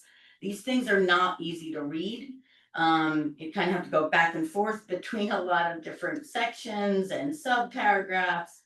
It is these types of unnecessary distractions, however, that have held this town back often over the years. I believe the overall intent of this ordinance is vital for our economic future. But as elected officials, our first duty is to listen to the community. I listened carefully to all the comments at the last meeting, tonight. We've received calls, emails. I've received a lot of questions, and I've received a lot of messages from in the last few weeks from residents, property owners, and business owners. And I'd say, believe it or not, I know there's a lot of people here that are against this tonight, but they were many were positive and many were like you heard tonight against. So it wasn't as weighted one side or the other. I also reached out to not less than 6 current planning board members to discuss, and I really had some great conversations, and I really appreciate all of their time that I've had with them, listening to their concerns and comments. And I heard the business owners and the residents' voices and perspectives. I want to make this clear. What this ordinance does not do, this ordinance does not increase the impervious coverage. The surface ratio does not change. It is still 0.75, which means that when you go to the planning board with a site plan approval application of any kind, you have to meet that requirement. It does not reduce minimum public parking requirements per section 2629. That also appears to be a rumor or a misunderstanding that's been circulating. We are not removing the parking minimums. If you're required to park something now, you'll still be required to park it later. If you change your site plan at all, you're required to add, or depending on what the site plan proposal is, increase parking minimums. And that's standard with any type of planning board application. The impact of current residential projects does not influence any future site plan review of other parcels. Existing residential unit development has to be self-parked as well. Any application has to be self-parked, with the exception of the one incentive that we've had on the books for years, and that is retail, which we want. We want that incentive. We want people to be able to come and park, and we want people to put a retail use over a office use, which is why the incentive is in there to begin with. That didn't change at all. This ordinance does not increase the height at all. It is currently 40. It is not being proposed to be changed. And finally, it does not propose locations of residential units that are not already recommended in the master plan. And I'll get to that in a minute. Of all these important bulk standards that are not changed, which greatly limits the size and coverage of any future site plan proposal. Any building improvement outside the existing footprint of a building is required to file an application with the Board of Adjustments and the Planning Board, and must either A, meet the ordinance minimum standards, or B, be granted a variance by the Planning Board. Everybody's on equal ground when they're applying with an application to the Planning Board based on the ordinance. We have a lot of common ground here. We've talked about this at length. Even many of the things initially that the Planning Board said were inconsistent, and sometimes because the master plan is a few years older than the ordinance in some cases, sometimes you have to say it's inconsistent, but as the mayor's letter said, Cheshire likes some of this stuff anyway. The eliminating of the SIC codes, we're all on board with that. That defines permitted uses, using larger categories, and it eases the burden of business owners and zoning officials, more importantly, smoothing the path to economic development in the borough. We all agree that expanding permitted uses invites new businesses and cultural institutions that contribute to our local economy. More things to do. The pop-up conditional uses in all zones provide that more things to do solution that we hear over and over again.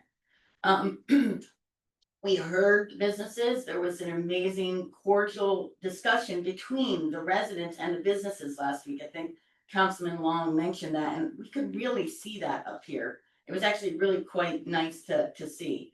And you know, in the future, we always can suggest an overlay of the exact changes if there is some concern with office uses. But for now, it sounds like, at least from what I've gotten both privately and publicly, that we all understand that for now, filling our vacancies is the most important thing, no matter, you know, what the use is, as long as it's within the ordinance. Updating the front yard setbacks also, I don't think is anything that I had heard was a main issue. It basically improves the consistency of the facade on Main Street, and more importantly, protects us from big box design. One of our things our planner said was, if like a building gets burned down and there's a new application, the way our ordinance was written before, you could actually put parking in front, like a CVS could go there, which is what a big box does. They put the parking in the front. So that again was something that the planning board in years past had consistently said was a worry, and I believe it was in the previous proposal that the planning board put forth. Most of these things were. In regards to housing, I think this has been really blown out of proportion. And I understand the fear that people have. I really have empathy for that. But it's not about fear or the free market. It is really about the free market. I know we as residents and neighbors are better than this, and I've really seen some kind of ugly interactions in the last few weeks, and it's been extremely disappointing to me. The public discussion around the DB section entitled conditional uses permitted dwelling units on the first floor, area, yard height, and building coverage and dwellings located on the first floor of the zoning ordinance seems to be the most contentious part of this ordinance. So that's where I want to focus right now. I believe one thing is clear. This single part of the ordinance seems to have been the biggest source of unnecessary division. We do not want our residents pitted up against our business owners and vice versa. I want to make this very clear. On page 36 of the 2022 master plan, it makes this direct recommendation, and I quote, "The district standards should be amended to allow first floor residential uses as a conditional use. First floor residential uses in the downtown are appropriate where they do not disrupt first floor active commercial uses. As such, first floor residential unit uses may be appropriate where they do not face a public street or where the unit occupies a minimal area to accommodate the residential entrance," unquote.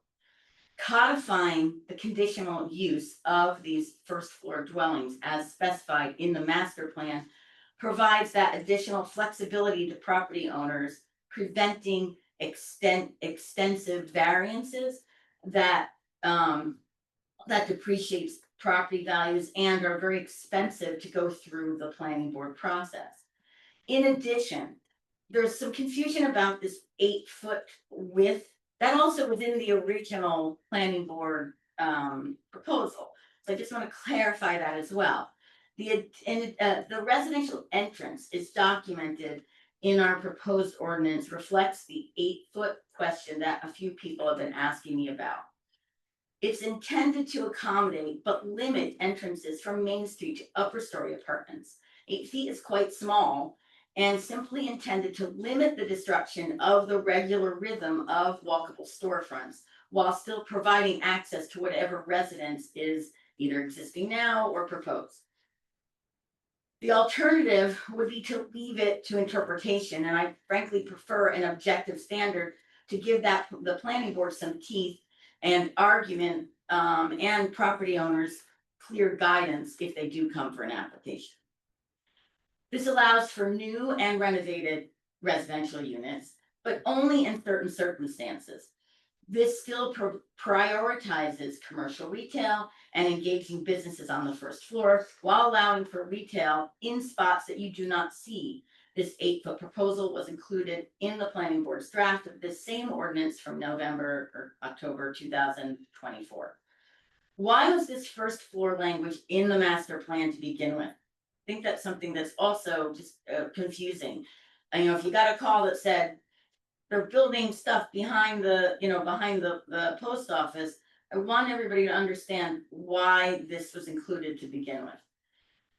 Existing residential units are existing non-conforming uses right now. There are, if you look behind all the DB district, there is a lot of residential units right now. Many of them are of low quality.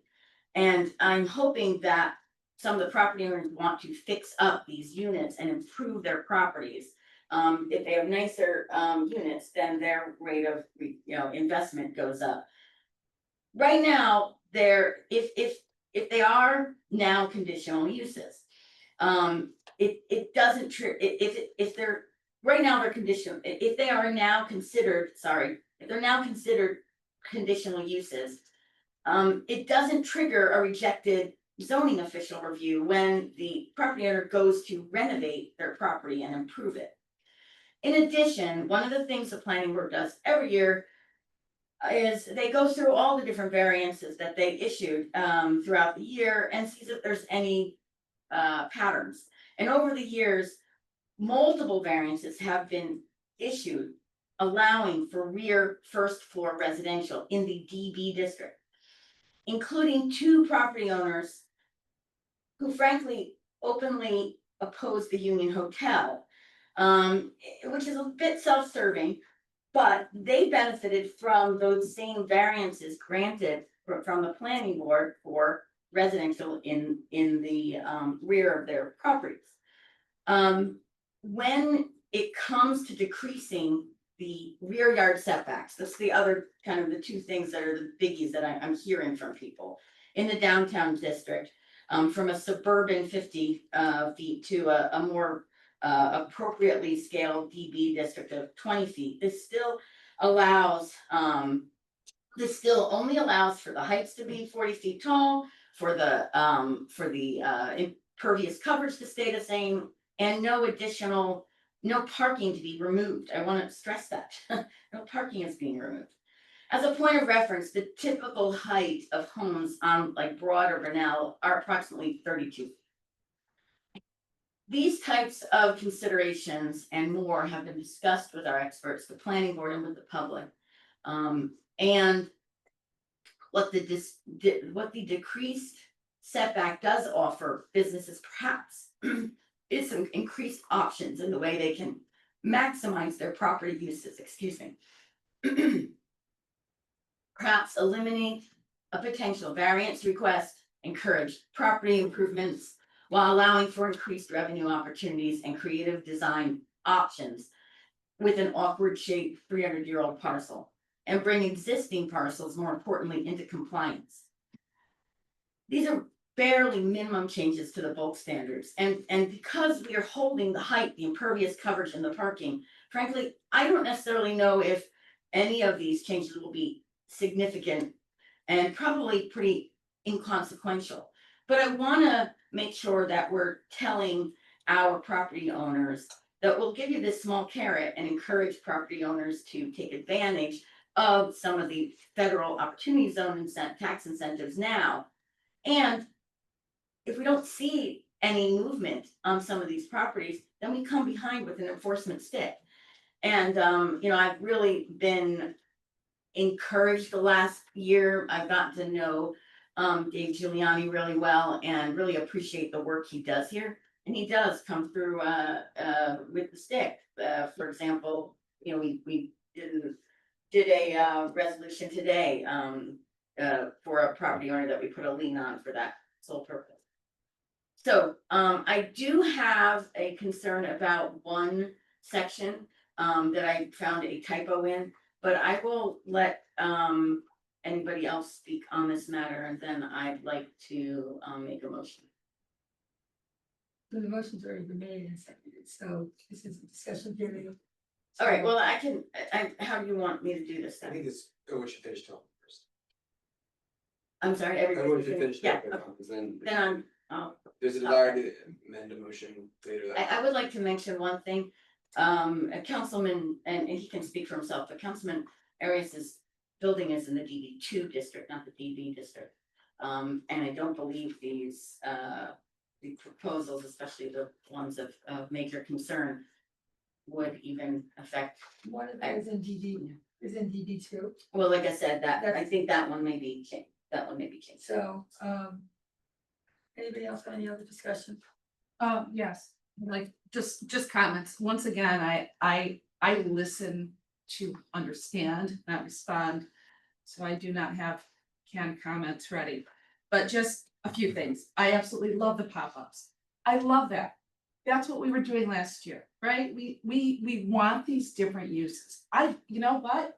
You guys broke adult business or took adult businesses out. Doesn't bother me if they're down at the end of Main Street, all the way down. I don't care. Give us billiard halls, give us things that adults can do and walk to in this borough. No, I don't think Wonderful. that's what we meant. That's not what we meant by adult.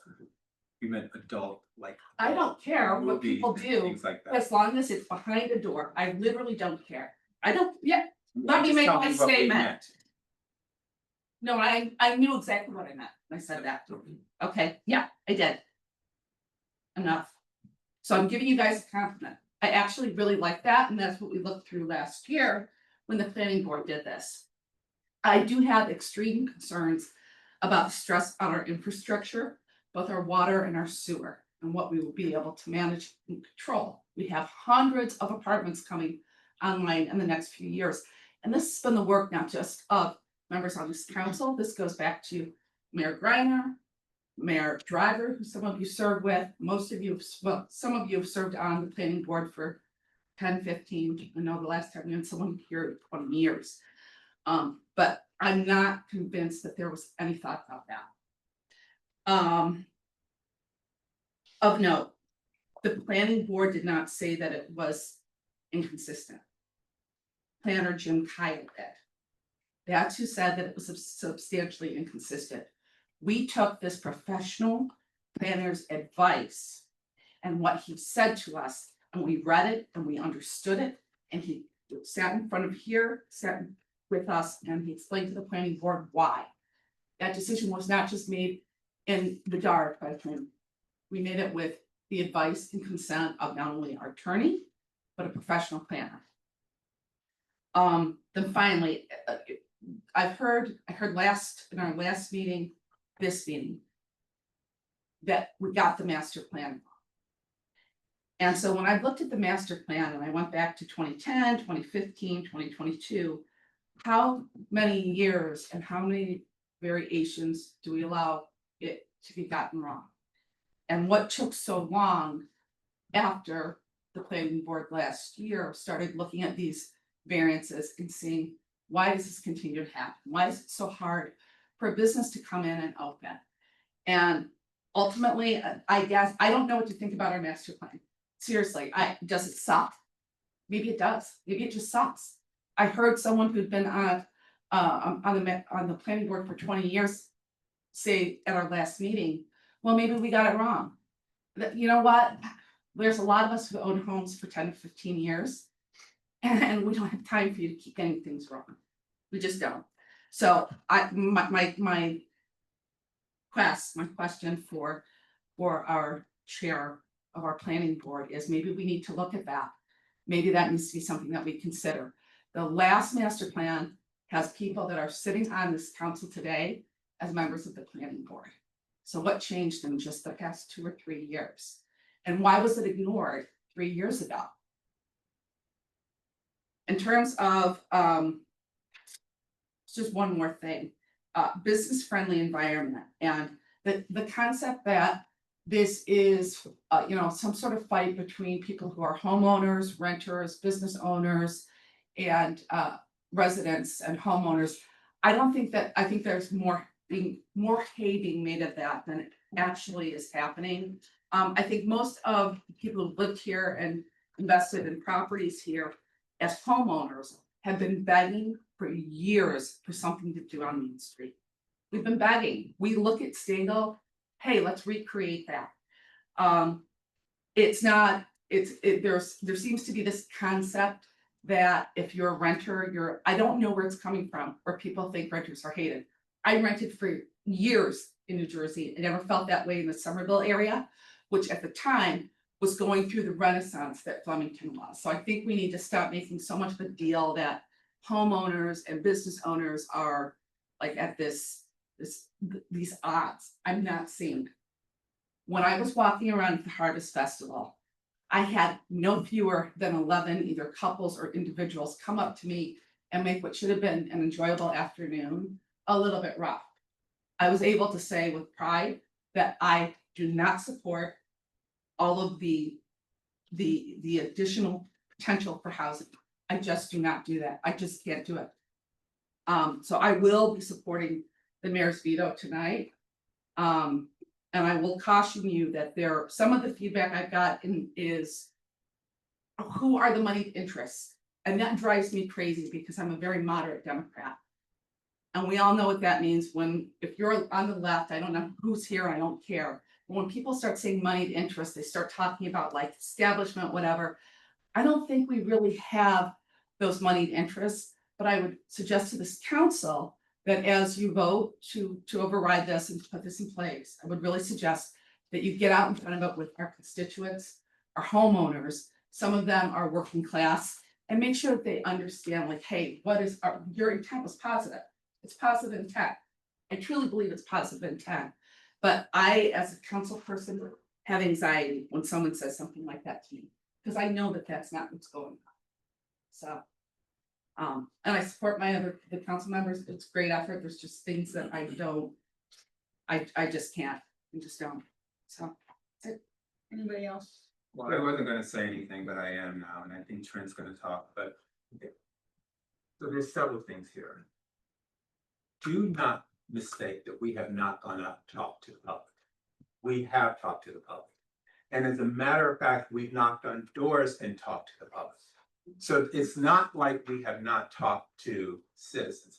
Listen, I appreciate everybody that's here, and there's this small microcosm of 4,000 people who live in this borough, right? There's 4,000 people who live in this borough.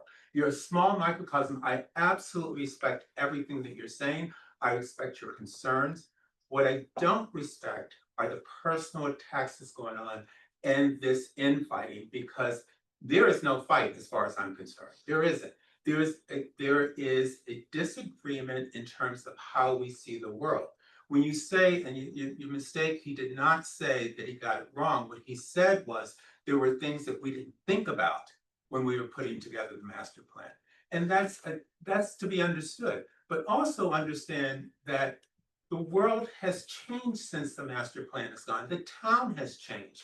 The town has changed because you've got now almost 500 new people who've come into this town in a matter of 5 to 8 years. The mere fact that that has happened changes the dynamics of the town. It changes the politics of the town. It changes the way that people see the town. It changes the way that people see how they want the town. It changes everything. Right, wrong, or indifferent is not for me to say. What I'm saying is that if there are change, listen, I told you guys I'm a change agent. That's been my career.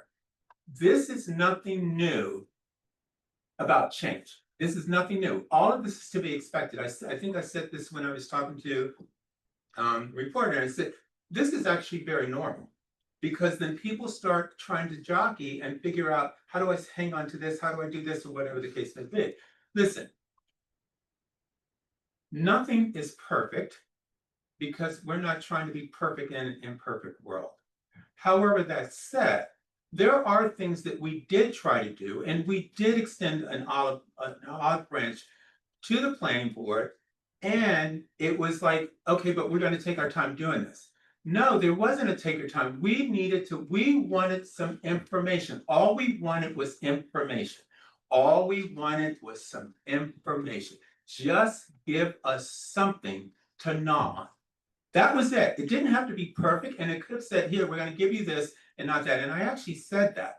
I said, just give us something. Something. That's it. So, you know what? Perception is our people's reality. So if it is that perception, then I will respect it. But that's not the reality. The other thing is that I just don't like the worst thing that has happened through all of this. And listen, this is to be expected because, you know, believe me, I'm like, I really don't care if you're Democrat, Republican, or Mr. Magoo. I don't care. That does not matter to me. That doesn't make a decision. That doesn't do anything. What is unnerving, and this is what people have told us when we were walking and knocking on the doors and when we were at the Harvest Festival, is the reason why people feel like renters are being beaten is because it keeps coming up about renters versus homeowners. That's where that perception is coming. I'm just telling you, that's what we're getting. That's where that perception is coming, that renters are not respected. Not saying it's true, absolutely 101% not saying it's true. But I go back to perception. If it's my perception, it's my reality. If it's true to me, it's true to me. If you want me to change my perception, you must change the way you're saying it or change the way you're doing it. That's it. It's just that simple. In terms of the ordinance, listen, we worked hard just like you guys worked hard. We worked hard on it, and we did get a lot of input. We just didn't voice all the input we had, but we did get a lot of input. And the whole thing about the housing, it's just, I mean, Susan put it succinctly, it's just been totally overblown, and it's not true. And to me, it's just refocus, Again, this is a small microcosm of what this town is made of. And I respect everyone's opinion. I hear you. When you start throwing darts, that's when I shut down and say, I'm not listening to this. But I hear what you're saying and I hear the intent. I think to go after Aris is just total nonsense. That is just total nonsense. It's hard enough to get people to step up on this council. It's hard enough to recruit people to be on council. So why would you want to throw darts and things like that at somebody who is just trying to be a part of the community and contribute to the community? I just think that that is so disrespectful. I really do. And that shows a sign of desperation, and we don't need desperation. This is not a desperate measure. This is just something that's going to happen. And is it permanent? Who knows? The bottom line is it can change tomorrow. It can change when the next council sets in here. It can change when the next mayor sets in here. Listen, this whole council is probably going to change in the next 5 years. The planning board is going to change in the next 5 years. So the bottom line is, as people start coming in, new ideas come in and new visions come in. That's just what happens. That's just called life. It just happens. I don't like what I'm hearing. I don't like these darts. I don't like the abuse. I don't like the bullying. It's just not necessary. This town is this big.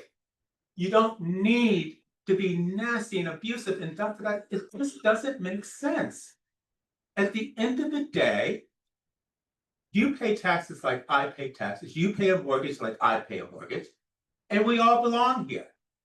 Bottom line, we all belong here. I don't give a damn how long you've been here. It matters not. It matters that I am contributing because I do the same thing that you do.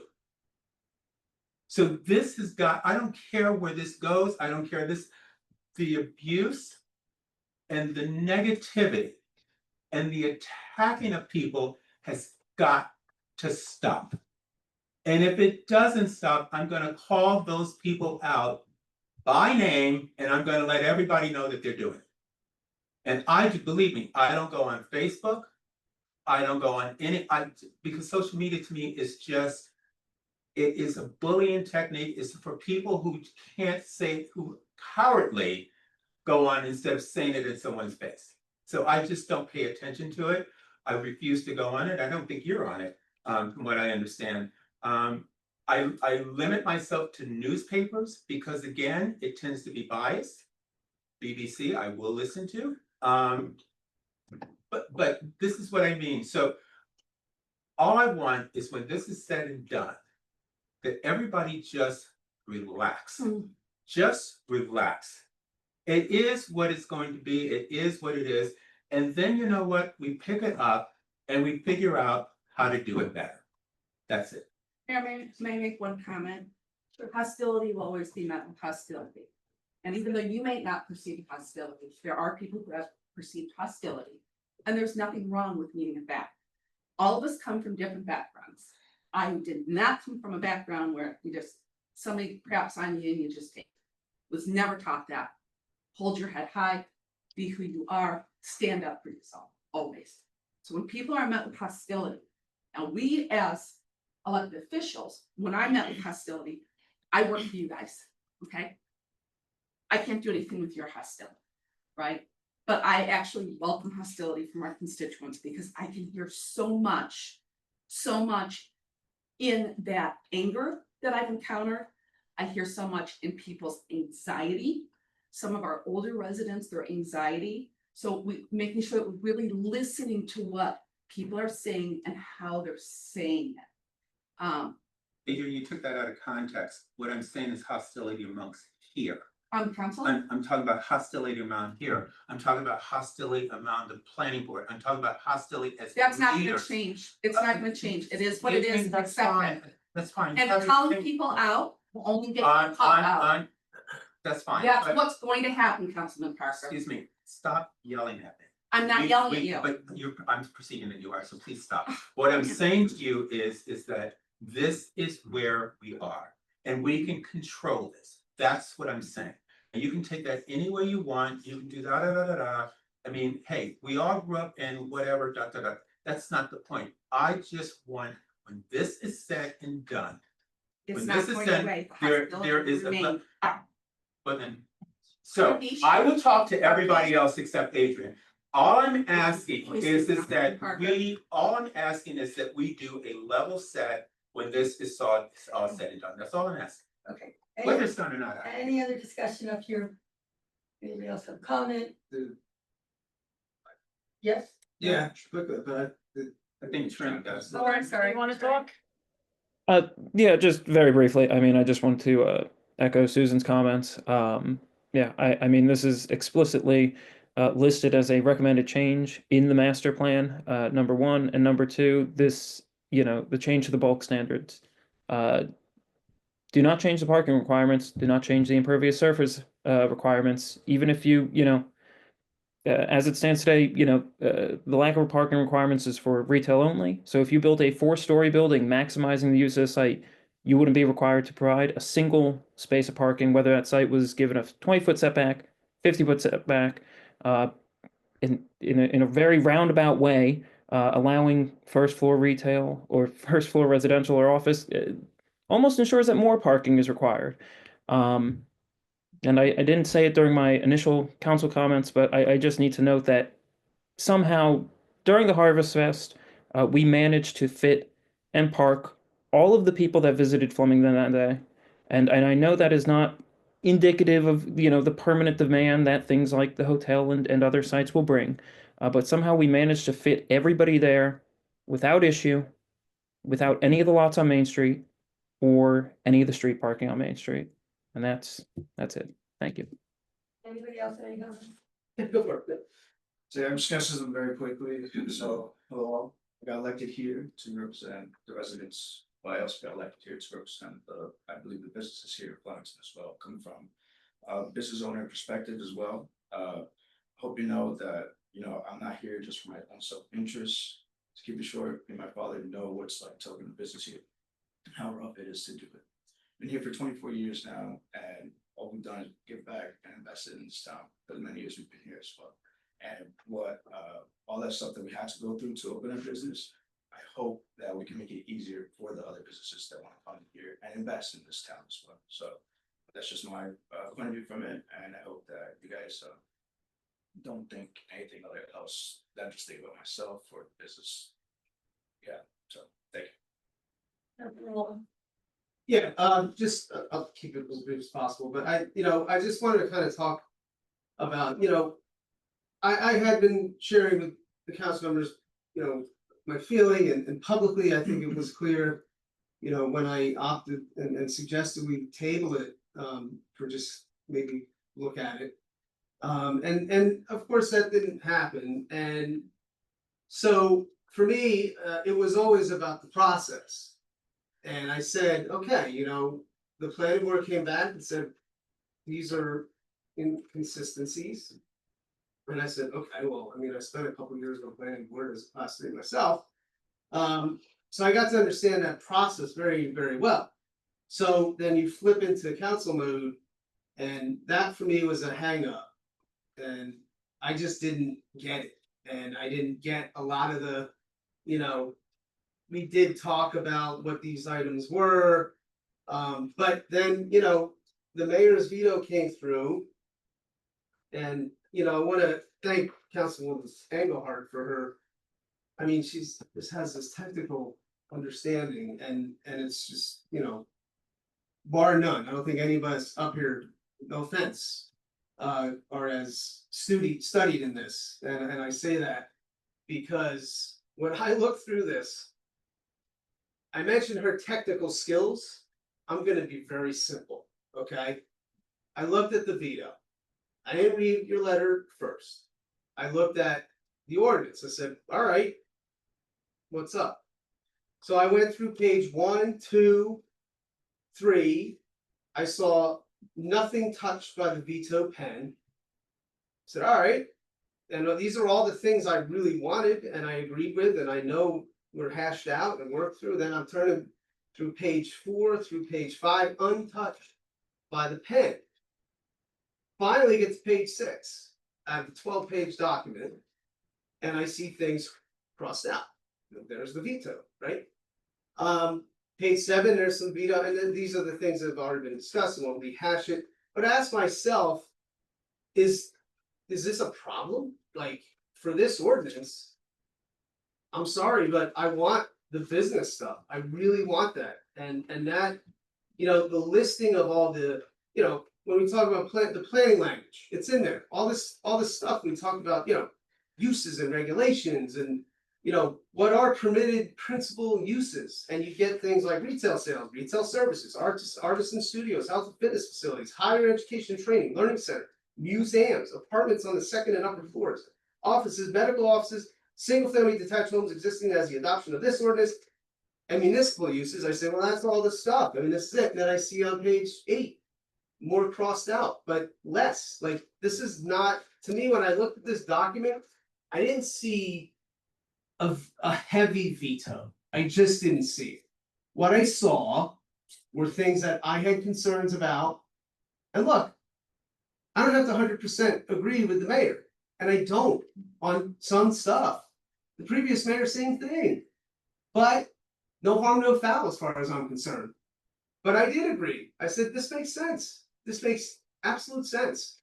And so, when I looked at this, I weighed that. And again, I'm keeping it simple. I'm turning pages. And if I saw 6 pages of crossed out stuff, I'd be like, well, that's a veto. Wow. That would be problematic because now there's stuff in there that's not going to happen ever.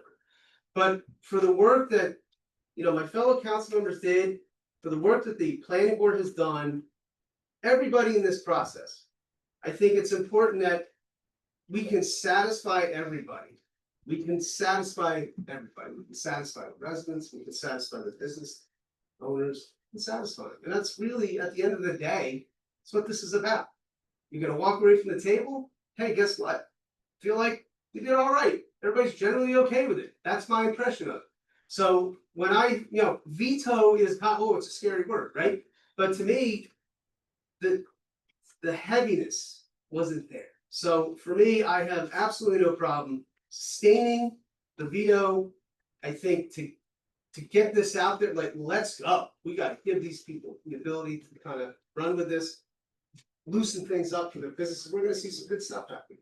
So that's all I want to say, but again, I want to thank everybody and commend everyone on this. This is a monumental task, getting all this stuff worked out. It's not easy, it's hard, it's late nights, it's a lot of calls, a lot of emails, a lot of reading.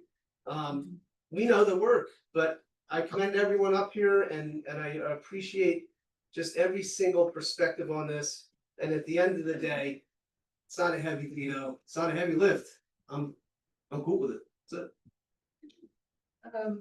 I just want to weigh in on some of the work that I did before I did this veto. As far as I know, I am the only person who actually contacted our construction office to find out exactly how this ordinance would work. As far as they knew, it was already law. They were already looking at how they were going to work with this 8-foot door concept and housing on first floors. And so they were looking at it to enact it. And what I was told by our construction office was that other than basically getting an acknowledgement because of the contributing area from the Historic Preservation Commission, who really has no jurisdiction over a lot of language in this and can't really say no, they're putting in an 8-foot door at the front of a building on Main Street and a 1-hour fire rated sheetrock corridor to put apartments in the back was not a heavy lift, nor did it require going to the planning board. All it would require was a refacing permit from the construction office to reface the front of the building. That's it. So that came directly from our construction office. And again, I don't believe anybody else talked to them about how hard or easy putting apartments on the first floor was going to be. Regarding the parking areas in the back, I mean, the only good thing I can see about any of that is they have to come back to the planning board. Anybody with 100% impervious coverage like we have in so many of these parking lots who wants to build a building in the back will, hopefully be forced by the planning board to follow our zoning, which requires a lot of pervious coverage and not be granted a variance to keep it all impervious. However, I called Jim Kyle, who is the municipal planner's partner, who did the work for the planning board, because I wanted to make sure I had this exactly right. Exactly right, because words really matter in government. And he confirmed 100%. And I'm going to take the Newmarket building, for example. It has one of the largest parking lots in the borough, privately owned. It is a mixture of office on the first floor right now, like A.G. Edwards, and some services like the vacuum cleaner repair guy, and some retail restaurants like Market Roost. And Jim absolutely confirmed that only the office use is required to have any parking at all under our ordinance. The retail uses are not. That Newmarket could build, in addition to their back, per this ordinance, 40 feet high, up to a 50-foot setback, and then go down to 35 feet, up to a 20-foot setback, and provide enough parking under our ordinance for apartments with 1 to 1.5 parking spaces per apartment, which is all we require.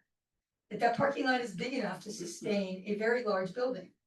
I don't know why anybody thinks it's not. I am not trying to fearmonger. All I am saying in this veto is we have 523 apartments approved in this town. This isn't against renters. It's about balance. We have 2,700 units, sorry, not even, 1,800 units in this entire town, of which 63% are already apartments. 523 apartments are not built. 117 townhouses are not built. We have the Union Hotel, which Jack Huss said today was going to be coming online hopefully around December, opening up half of his apartments at 100 apartments, it's building 205. Spice Factory with 68 is currently leasing. We have 100 approved at Captiva that's waiting for a DEP permit that they expect to get within a year. They are fully approved by the planning board. That's 300 apartments on Main Street. 200 which will be open in a few months, and another 68 on Church and Broad that will be open, I don't know when, soon, because it's all finished and they're leasing, and then they've got permission to build another 40 or so units there as well, plus Perkins is now doing demolition to put 10 units over on Pinell Street. All my veto says is, build out what's approved. Build out what's approved before allowing more. Let's see what happens before taking away parking, before allowing parking lots to be turned into additional buildings, before putting apartments on first floors that are gonna take away from retail parking.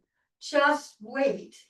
And this exact, what I said earlier, this would be law in the exact same time frame as you reaffirming it, which is the next ordinance on the book. If you accept my veto, all it does is pause all this extra, maybe necessary, maybe unnecessary apartments until everything that's approved, or at least the first couple of hundred that are in different stages, are built, so we can see what happens. That's all it does. It doesn't ban it, it doesn't stop it, it doesn't say Marcia Carroll hates, renters. It talks about the balance that we have like 300 single-family homes in this town. This is why a single-family home goes into bidding wars in this town, because we don't have enough. We don't have enough housing stock. We have lots of apartment stock, not enough housing stock. So all this does is say, like, let's wait until what's approved is built, and then we can come back and do whatever later. But with 523 approved apartments right now, 400 of them on Main Street, 200 at Union Hotel, 100 at Captiva, and 100 at the Guitar Boy, which is also being held up by the DP, but they don't have planning board approval yet. I mean, that's what this veto does, and I'm asking for support on this because I think it's common sense and it is not fear mongering.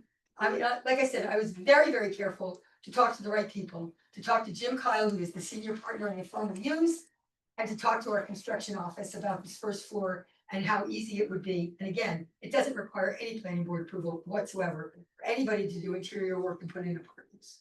So that's my piece.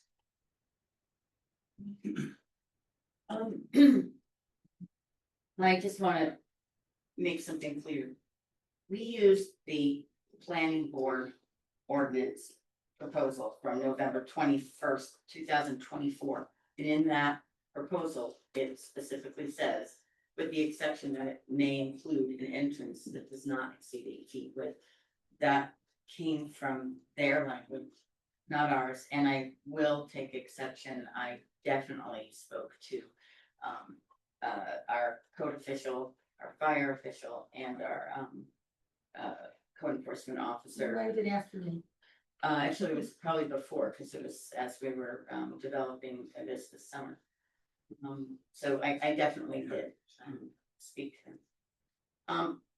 Can I make, we I have. was wondering, Art, based on the discussion that we had prior to the meeting, I would suggest that you amend your motion to include the following language at the end of the resolution as proposed. Carl, I'll send this to you. But it would follow the statutory citation. The language would be, except as to section 5D4B, which the Borough Council hereby resolves to accept.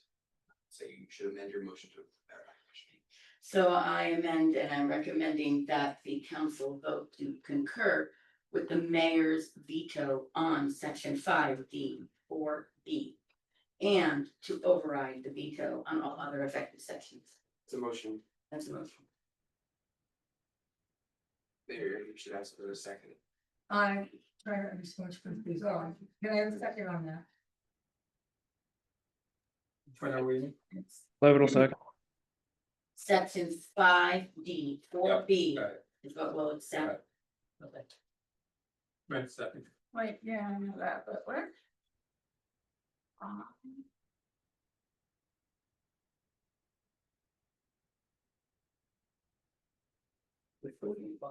This version.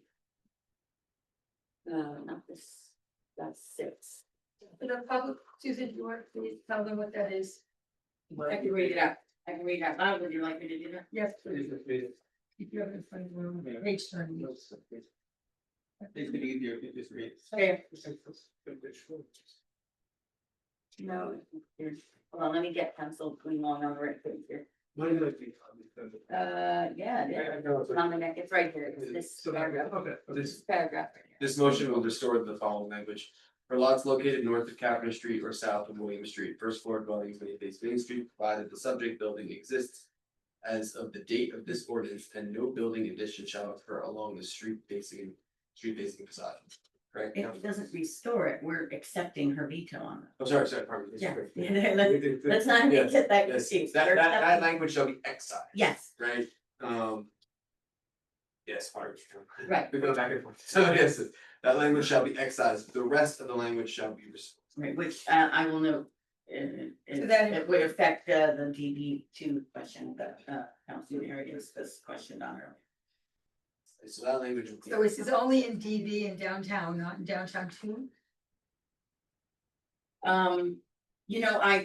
That one doesn't, I looked at that one, but that one's not, it's not in there. That one's not in there. And it does not, you're not removing the bulk rate standard changes and allowing bulk. Right, rates just, in the- just the one, just the 5D 4B, I can also say that I'm not sure why this was I would also go so far to say that we could accept I'm gonna get this right. 5E as an egg. 5E as an egg, 1-4, the buildings or portion thereof, because I don't think that even applies anymore because the height thing doesn't apply anymore. That was from the summer. So that one I'm fine removing as well. Resilience. So the Five. section with the chart. 5E 1. No, so 5E4, thank you, 5E4. So you would like that. That one is, Excise. that one I'm recommending for the council to concur as well. Excise. Yeah. That as well. All right, just give me a second here, please.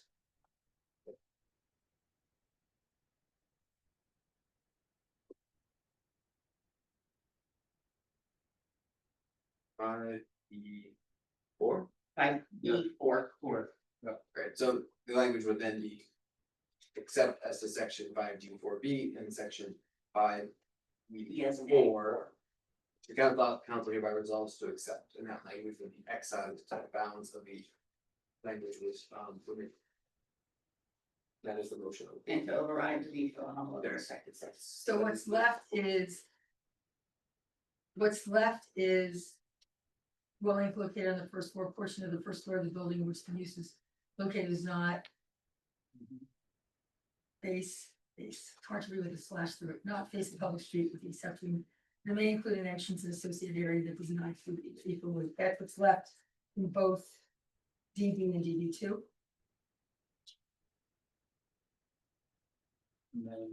Correct, is that correct? Yeah, nothing, I didn't change anything in DB, I didn't accept anything in DB. I didn't concur with anything in DB, it's the DB. Just section 5.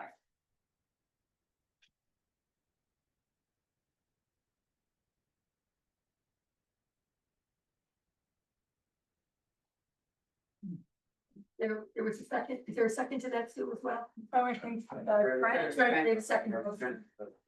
Any other discussions? Could I just have one moment to check one last thing? I just want to look over. Give me like 2. Well, I think Jeremy has a comment, so why don't you look at what you're looking at and then Jeremy can comment. I'm just trying to understand what's happened here, so you're. Amending. To, This will come out. Because she's proposing this gets crossed out and we're you're agreeing. agreeing with that. They're overriding allowing certain things and concurring with certain threats. So we're concurring with this one here and flip the page, that one there. Those will be removed. So what's staying in your override is Four A. dwellings located on the first floor, per portion first floor of the building in which the use is located does not face public street with exception that it may include an entrance and associated area that does not exceed 8 feet. It's in the original order. Parking for all residential uses shall be provided consistent with section 2629. What And also the bulk rate. The bulk Program rate centers are is staying. saying that chief also is setting, changing the setback from 50 to 20. They're not.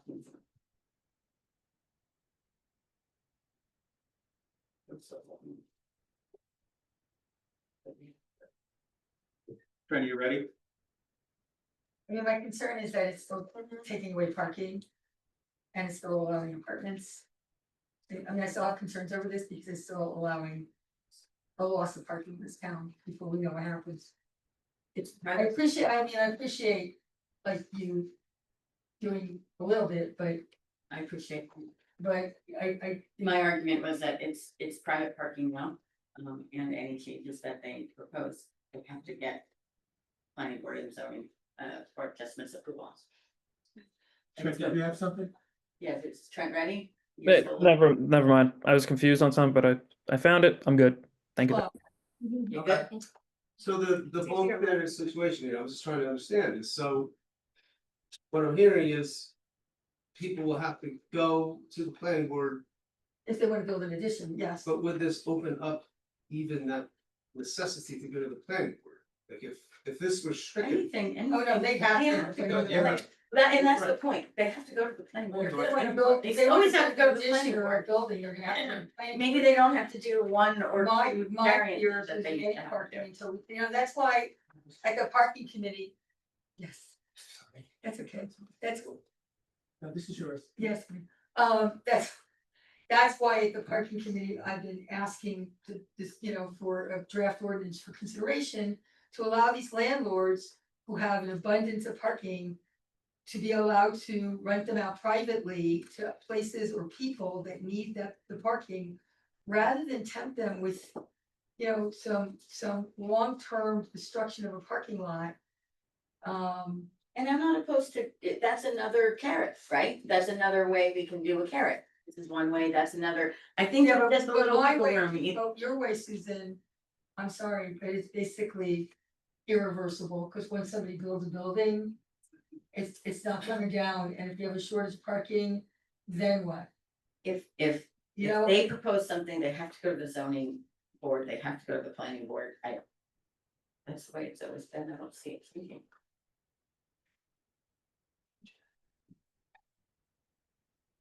There's no way they're gonna not build something. alright, I wanna stress this, We did not look at this as a housing ordinance, we looked at this as a DB change, we looked at your ordinance. Housing and is changed part of it, losing the parking lot is a large part of it as well. So it's not, they're not, But they have to hold the parking they have for their uses now, and they have to provide parking on site for any uses that they provide in the future. except the town removed the requirement to have parking at all for retail. Years or ago. Commercial. And it's been So- working well, years ago. Right, 5 because the years ago. town's been dead, it's been working great, but now that the town is coming back to life. And that's gonna take a couple But of that's years. not gonna be immediate. And It's we not. have I a think very putting- active parking committee that's been solving a lot of these little problems, little by little, so No, it's- I believe in that. I was on council when we did the parking minimums. We did that with great excitement, right? I can't disagree with the mayor that. Combined with the potential to build a building and a parking lot, that will take away parking. And it takes away the attractiveness and the allure of that thing we did.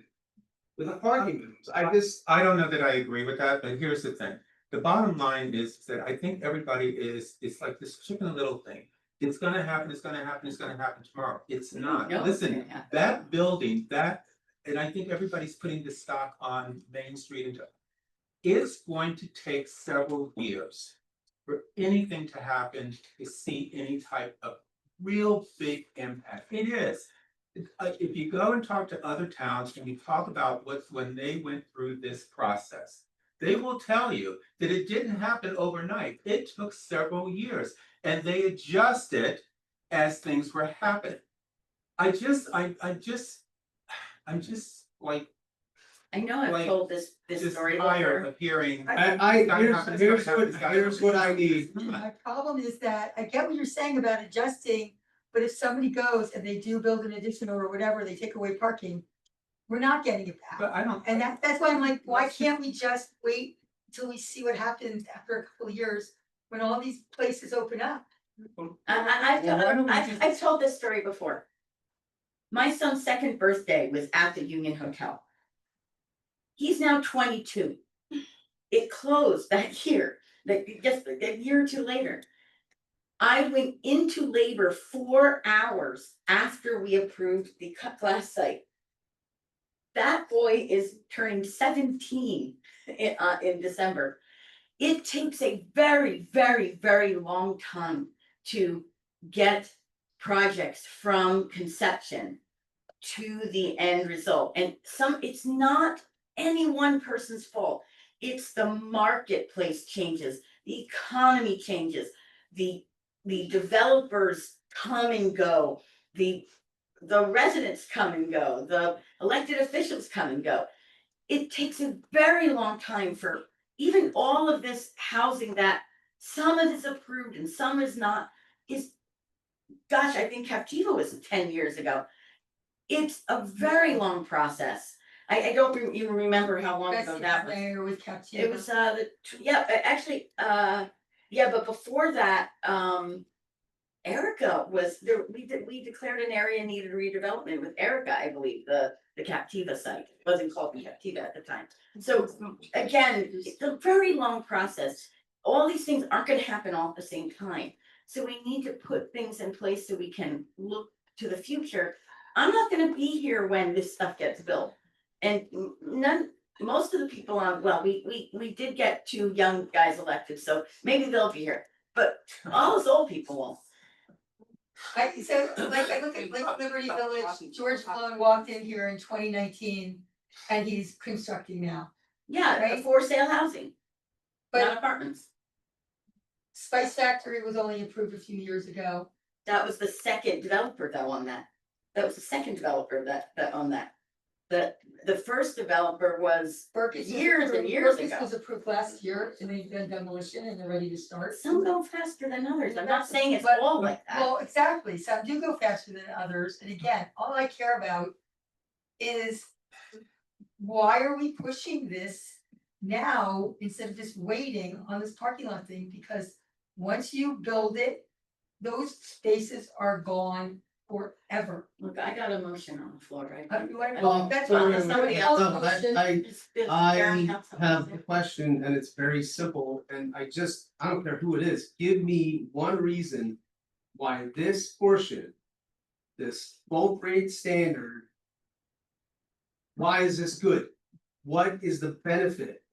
I just don't understand. That's what I'm not getting. I need to know the benefit. Because year after year after year, there's been variance for the rear access. And you need to show property owners that you're willing to work with them. The small gives, the extremely small gives we're giving to them are minimal, really minimal. I don't even see with the impervious coverage, I don't really think this is going to do much good, but it's showing them a carrot. It's showing them that we want to work with them. It's showing them we want them to be inspired to invest in their properties. And this is a good time to review the entire ordinance and do it. Yeah, well, if somebody's selling me something, I wanna know what I'm getting out of it. So what is Flemington getting? I do not have, I am sorry, Jeremy, but I don't have a crystal ball to tell you. I can't do that. I am not a psychic. We don't have a psychic anymore on Main Streets. So there's something in it for the business owners, that carrot, but there's no WIIFM for the borough itself as a. All I see is the downside that we're gonna lose parking, You're we're getting gonna taxes lose from it. parking. What are you talking about? You're getting taxed. To build the parking garage that we're gonna need, we're gonna get taxes, there you go. Funny stories. All right, roll call, can I have roll call, please? Sure, Councilman Harris. This is on Susan's As amended. as amended. Do you want me to reread? No, it's okay, no, Susan's amendment. as amended.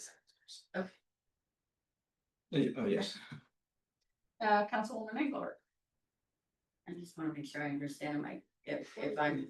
Voting yes to the resolution. I'm voting yes to, yeah, sorry, it's very. You're amended. confusing. Yeah. Got it all. Make sure I. Councilwoman Fedora. Oh, No. this is mine. Sorry, Councilman Levin. mine, this is. Yeah. Council Vice President Long. No, this is mine, this is. Council President Parker. Yes. When he comes off, then you can move to. Whatever's next. When he comes. Ordinance 20, well, How we're do you consider? what do we do with that? Becomes legal now. Move on. Okay, so No, I figured that. this is gone, 20, Yeah. 25, 21, okay. No, do not reach the question. All right. Okay, now we have no work session. I'm up to public comment section number 2. Anybody wishing to make a comment in public comment section number 2, please come to the microphone and raise your hand. Lois. State your name for the record. Your address to refuse, it's fine. Lois Stewart, resident and taxpayer of the borough. Trent mentioned 4 stories, is that what we're talking about? Is buildings be fine? No, No, it's maximum No. 3. it's 40 feet, maximum 3, down to 35, which would be 2. Okay. Then also I was wondering, how many liquor license does the Union Hotel have access to? You approved it tonight. Right, they're gonna do a place to place for another liquor license in the future. So they'll have 3 Because they're gonna have 3 separate bars, Mhm. yes. facilities. Yes. And how much does the town charge for each of those liquor license? $2,500, Is that the maximum the state allows? 3,000. Oh, well, I would recommend that this borough council seriously consider raising the. When was the last time we raised our liquor license fees? But that's a lot, 3,000 for, I mean, the Union Hotel will make money, but maybe somebody else is struggling, so you gotta look at it that way too. Right, because if we raise it for them, we have to raise it. Yeah, for you gotta everybody. raise it for everything. Like You little. make a tremendous amount of money on liquor in this town, even though the mayor has done a stupendous job in getting us relief from some of these projects. We still need lots of money so that the Well, you taxpayers, have to raise other fees, you don't have to raise that fee. that's not a necessity of life. Liquor is not a necessity of life, so that's. You're talking. And then they. Yes, really. How many police now, one's leaving, we're hiring one, how many? Hiring police- 2.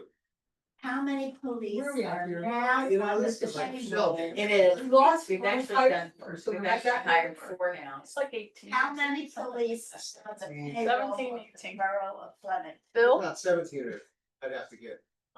Ex- We have the exact same number we had a year ago. So like That doesn't 17. tell me anything. Okay, whatever it was. I'm gonna I say think either 17. or 18. Yeah. 17 or 18. Yeah. But even though we've lost 4, we've hired 4. Um, let's see that. Oh, who is Gregory, somebody who's getting accumulated leave pay? An officer who resigned. And so we pay him for the leave that he did not use while he was in. Whatever is contractual, he gets. Thank you.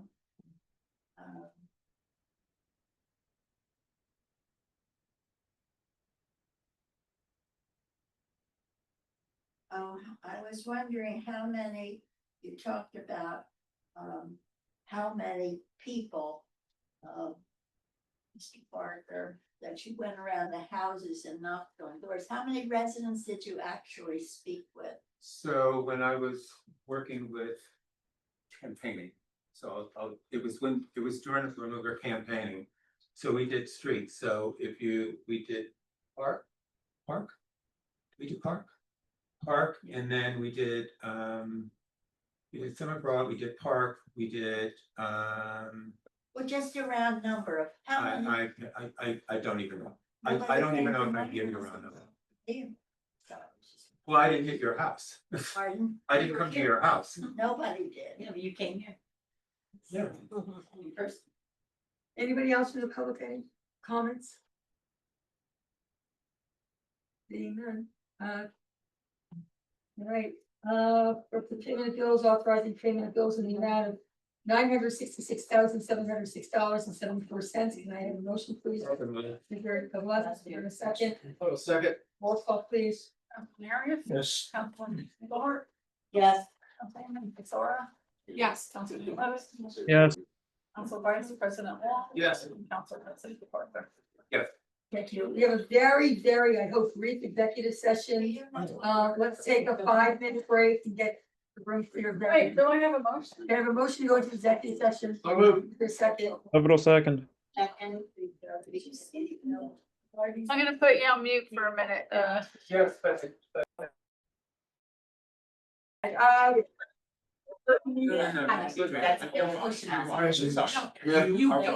Jeremy second. All in favor of adjournment? She did not call me. Good night, guys. Good night. Mayor, I'll go ahead and you guys.